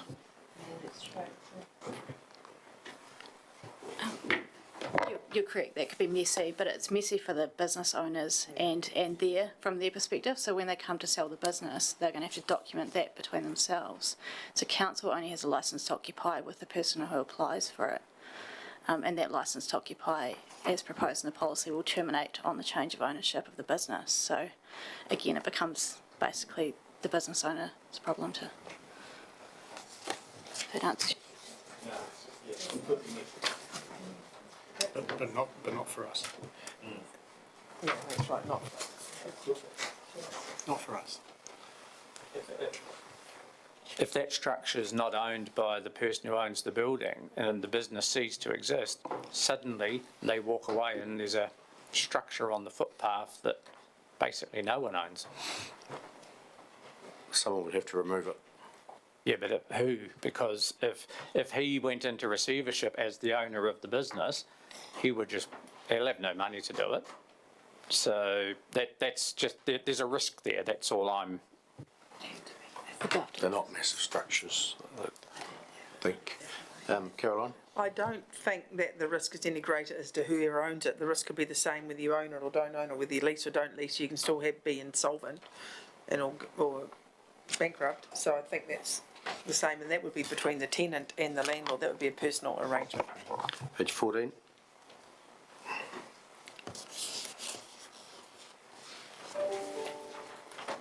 Tony? Marvellous. So based on the feedback you've received, do you wish to make any changes to the section on the ownership of structures in the draft policy? So the people who own the building or the business own the structure? Yes. Yep. All good? Yeah. Okay. Thank you. Excellent. This is kind of the miscellaneous catch-all slide. So also from the written submissions and from the hearing that we held yesterday, we received other feedback. And really, we need to have a conversation around that if it changes any of your thinking. So from the written submissions, when we heard from that hospitality sector feels they need to be given a break from extra costs and hardship.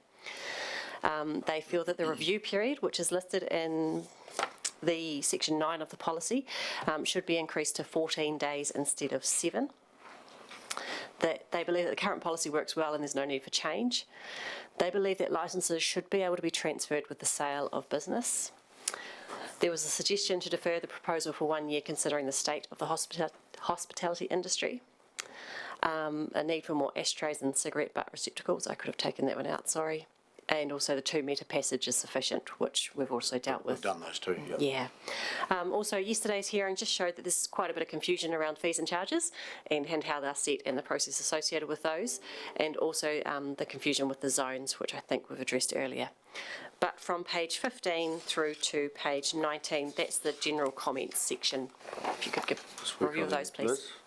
Thank you. And mine has come from the submissions yesterday and around the licence should be able to be transferred with the sale of a business.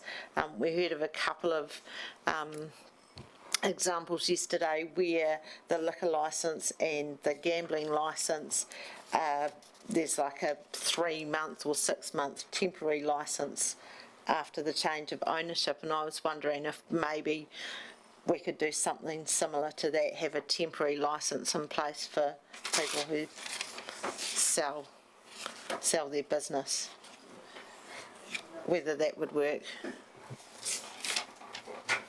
The problem officers have is we're not notified of the changes. So we couldn't put a temporary licence in place if we don't know the business has changed. So it's quite a different scenario to when land sells, because council's notified by change of ownership. But that's generally why I think the policy has been no, and not to have the licences transfer on ownership. There's no, I don't think there's any ill meaning towards that clause. It is just simply to make sure that the new owners enter into a new licence with council. So we do record that change. So you're notified if the land sold, but not if the business is sold? No, and generally it's a business that will change ownership. So, In the licence to occupy, do we not just put in there that any sale, we have to be notified in that when you sign your licence to occupy? Well, then you just have an assignment clause where council has to agree to the assignment. Yes, so in that licence to occupy thing, we could just cover that off quite easily, couldn't we?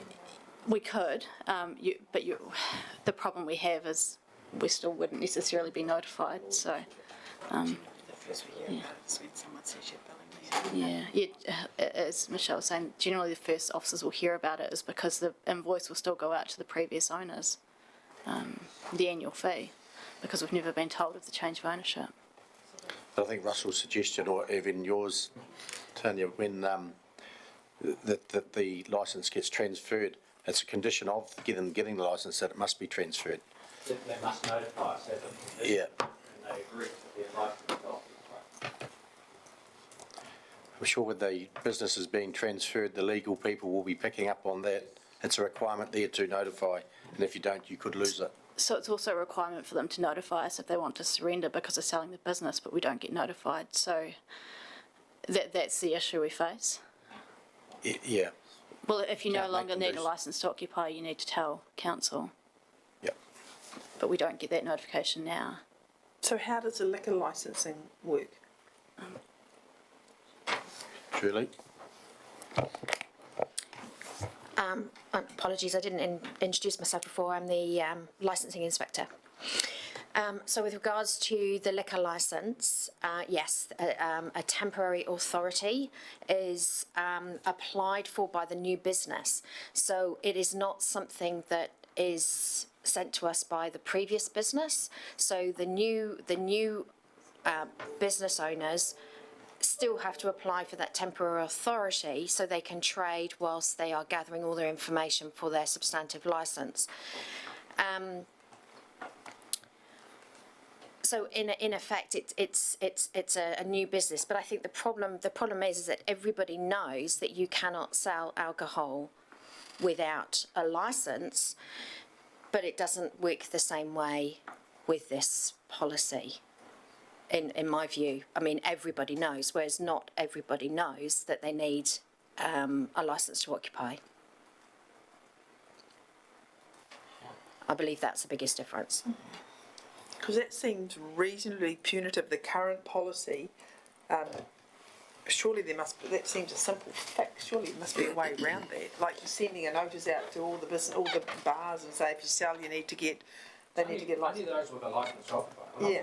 We're only talking four at the moment. Which of course is the issue. There is only 4 with a licence to occupy, and there's a whole lot of others that are occupying the footpath without the licence. So we officially don't think they're doing that. So how we allow them to sell something that they haven't got a licence to? However, we hear the intent. I think what council is saying is that it would be really useful to have a mechanism for the essentially for the value of the business if it's going through a sale to reflect their licence, providing they have a licence. And maybe we can give some thought. I'm particularly looking at Tony, she's shaking her head. It's always a bad sign, but I just wonder whether we can't think of some relatively bureaucratically efficient way where we can give effect to that general desire for there to be some temporary process rather than saying you just can't have it. Well, the simple solution would be to to remove the no transfer and just have a clause in the licensed occupiers to say they can be assigned with council's consent when you own it. Oh, there we are. I mean, that's a simple, There we are. Liz? That makes sense, because I was thinking a business could sell and then it could be 3, 6 months, a year down the track before they apply or did their licence to occupy anyway, so. as long as we're clear that when the new business takes over, they are in breach of our policy if they don't assign with our consent. And then council officers are in the unfortunate position where they're going to have to give consent to that new business because it's been operating for 6 months. Julie? When we get an application for a licence in, that could be one way that we could alert the property team that that obviously there's a change of business owner. So that's one way within council that we could resolve that issue. You could alert property that there's a change happening here, so Yeah, you'd be, Have you assigned your licence? but only if it's a licensed premise. yeah, correct. But that's probably, but you'll capture most. Yeah, so what we're suggesting is that we're hearing that we might not capture most, but anyway, we'll capture some. So that's one way. Secondly, we'll have the right to assign inside the licence to occupy. Pardon me, and we'll do our best to give effect to the intent, which is to allow the current owner to benefit from the value of their business from their legal right to occupy the footpath. Yeah. Yep. Okay, so page 15. And I'm just noting there, Annie Jacobs, 7 days to 14. So if the notice period, if objected to or they don't get it, 7 days, by the time you've written in the letter, put it in the post and they've got it, 6 of those days could have passed. No? Clarify, please. So we would allow time for postage. So the 7 days would start allowing, I think it's generally 4 days for postage. So we wouldn't put the letter in the mail and that's day one. It would be, we would have a time frame on that. There would be no problem with having 14 days, though? Yeah, if you can alert extra time. If, For the number you get of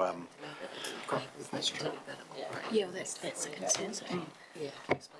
The only issue with extending that time is under the policy, they're allowed to continue operating without a licence for that extended period. So rather than a 7-day breach, they're a 14-day breach. So you're recommending it stays at 7?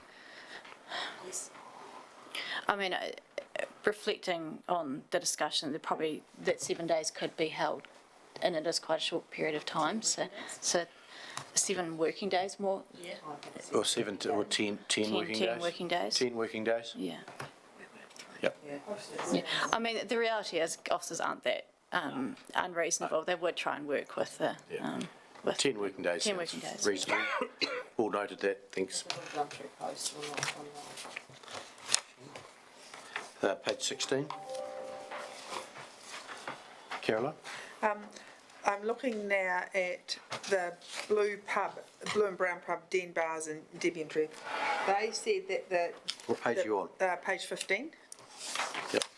In the summary document. Yep. They said that the plan, in the verbal submission, they said it was wishy-washy. Not enough detail, they can't plan with it, they're not sure what it means. How do we respond to that? I think in that case, we need to sit down and have a conversation. I think the property team, if the policy's passed, the property team go out and sit down and have a conversation and say, this is what it looks like in practice. Policies aren't everyone's cup of tea to read and understand. Completely accept that. That'd be a great idea. Yep. Yeah, I think so. Phil? Thanks, Mr Mayor. Page 16 we've moved on to now, and Kay Wall has said that businesses have suffered enough. Do we need to have a look at a 12-month spell from charges and put everybody on notice that in 12 months that everybody comes under the umbrella? Gives us opportunity to work on wording, get that all nailed, but as a goodwill for businesses, we say we want to help you get back on your feet. For the sake of $1,000 with the 4 businesses that are complying currently, I think it'll look pretty good. At the moment, we charge upfront, do we? Yes, we do. If we move to arrears after a year, that would give them 12 months to trade and see if it's successful or not? No difference? From a, got to have a license. Hamish might know this. Oh, well, we're just thinking to have a valid licence, you normally have to pay, but I think the idea of some sort of grace period is a better way to think of assisting the businesses than to have payment for a licence that you've been using in retrospect. That would be slightly uncomfortable, but I think the question really is around a grace period. And I suppose one of the issues is equity issues around the 4 that do comply. I mean, they've been paying their licence, they've been meeting the requirements, all 4 of them. And does the grace period mean they get relief as well, or is it just a grace period as we introduce it to those who haven't been paying because they haven't had a licence?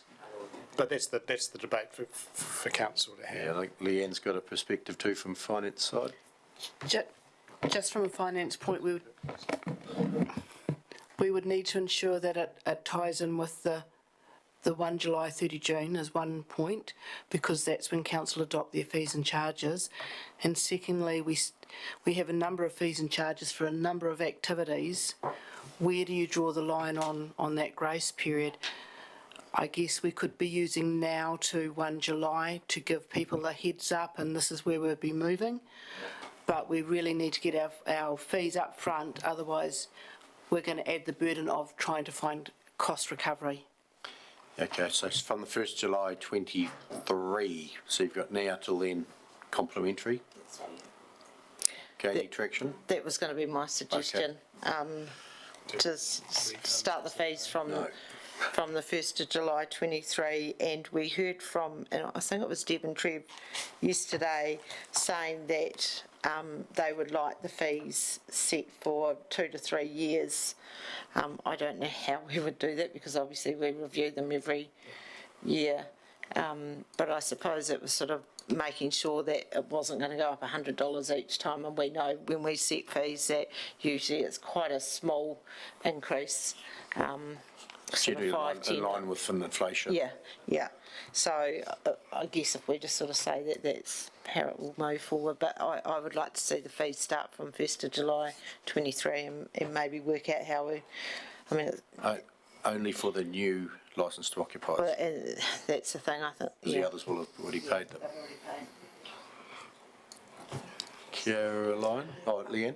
I still think you'd do that on a case by case, because we've already got people that have paid, businesses that have paid for their licence. For them. And that's going to make them go, hang on a minute, I've been paying for years. Yeah. Caroline? Yesterday I heard some discussion with regards to the current fees that we charge, and this is outside the scope, I understand that, but making to Liz's comment that the fees generally, or your comment, only go up by CPI or whatever, is not enough cost recovery. Is there going to be a fright when the fees are reset to get cost recovery? I think the most important thing to remember about the current way we set fees is council sets them. Yeah. So if you want to frighten people, you can. If you don't want to, you won't. It's utterly council's decision. And I think we heard yesterday that the current fee is $247. The year before it was $235.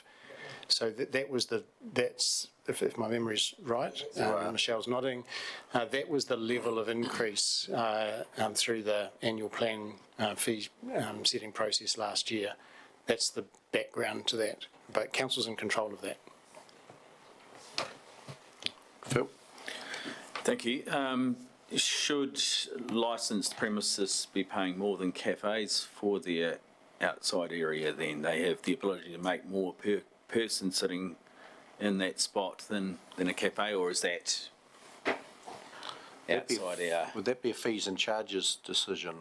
Yeah, I might actually hand over to Tanya that the property team are having some discussions right now if we move to a zone 1 and 2, whether that would alter the fee structure, and that would then go some way to answering those that are your bigger players, for example, in this space, generally sit in your zone 1, and your zone 2 so captures your smaller operators. Blue pub's an exception there though, right? It is an exception.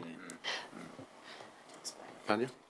Yes, so we're in the process of looking at fees and charges for the next financial year at the moment. And the current thinking, obviously subject to how council deals with it next year, is that we will just have a Zone 1 and a Zone 2 fee, because that's what the policy anticipates. There's nothing currently in the policy that anticipates different businesses within the zones we charge differently. Although obviously it's within council's discretion if it wants to change that as we go through the fee setting, but that's not the direction we're heading at the moment, but open to direction. And I think the question around varying a fee for use opens up the question of should there be variable fees for the size of the area, for the number of seats, for, as you say, for bars versus restaurants. You could have a variety of fees based on any way of looking at the licence to occupy. So that's council needs to resolve that, and I think I heard Tanya say that perhaps be a variable fee proposed for Zone 1 and 2, but not based on use or area or seating or anything else. Thank you. Page 16. The Hospitality New Zealand, looking at how businesses are charged, whether per square metre or per business, and I think we've kept it simple by per business. It does keep it simple. And the rent reviews, I think we've sorted that one. They asked the same question on the rent review process. Transferability of the licence, I think we've addressed that.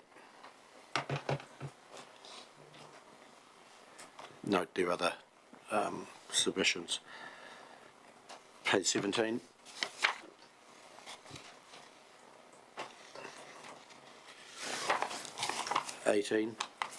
Mr Mayor, I've got a question from 17. Have we, with the smoke-free decision we've made, have we actually addressed what we're going to do with the cigarette butts and ashtrays outside? You can't have the ashtrays in your dining area because it's against... Correct. So are we... What are we saying there about people smoking outside those areas, throwing cigarette butts in the drains? In council's footpaths in the CBD areas, there are rubbish bins. There's nothing to stop a smoker from walking down and doing the right thing and putting it in the rubbish bin. Is dumping a cigarette butt, is that deemed littering? I think it is under the Littering Act. Yep. It would have to be caught and process followed, but there are fines that are available to us under that Act. Yep. Liz? I see Bev Skates from Litter Free Ashburton has said Rolleston has some good examples of that.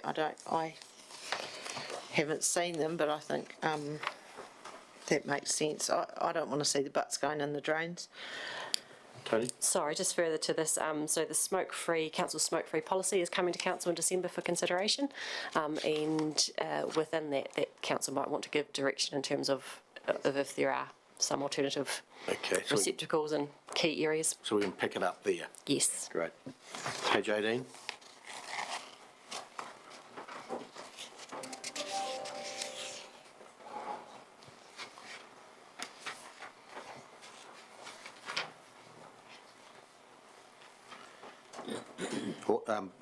Push bikes at Kelly's. Maria, do we have little push bike stands near there? We don't? They're on the green on the other side. On the other side, so they're available. Yeah, so that would be something that Kelly's, through their licence to occupy, would manage. If the push bikes are parked up outside while they've got in for using their services. It would be up to Kelly's to manage that, yes. And if they are blocking the footpath, as the submitter says, is that a parking warden thing, or? I'd have to refer that to Rick. Rick, would you know? How, if the push bikes are blocking the footpath, who addresses that? Thank you, through the chair. Our parking wardens do informally around the CPD move signage, obstacles and so on, but as an enforcement point, that has not been raised in my mind in my time here. So the parking wardens would do it advisorily? Advisory, yes. Yeah. Yeah, they won't have one. Lynette, thanks. We had this discussion a long time ago when we were doing the CDB upgrade, that these bikes electric bikes are getting jolly expensive and they get pinched, and motor scooters and motorbikes, which often park there around Kelly's and that as well, that we really needed a parking area of car park for all those bikes right outside. And we kind of put them away way up, further up the street. And I think that's why they're parking them right outside where they can keep an eye, a vision on them. Did Tony just say that they're across the road? But on the green, Sure, opposite, on the outside. Just go off the West side of the district.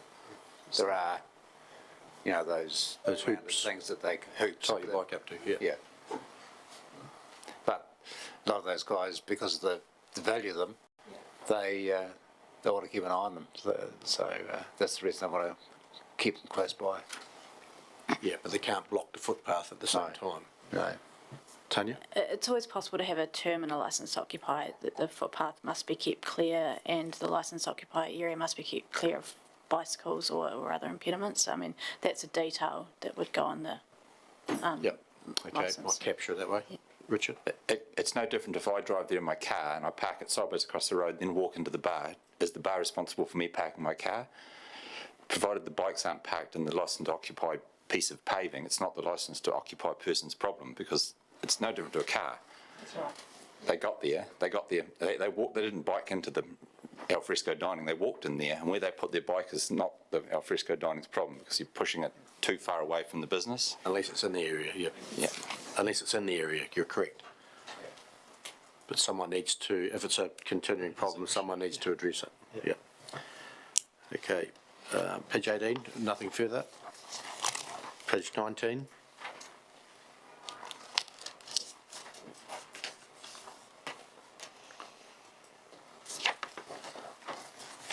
Have we covered all those up there? I think we have, haven't we?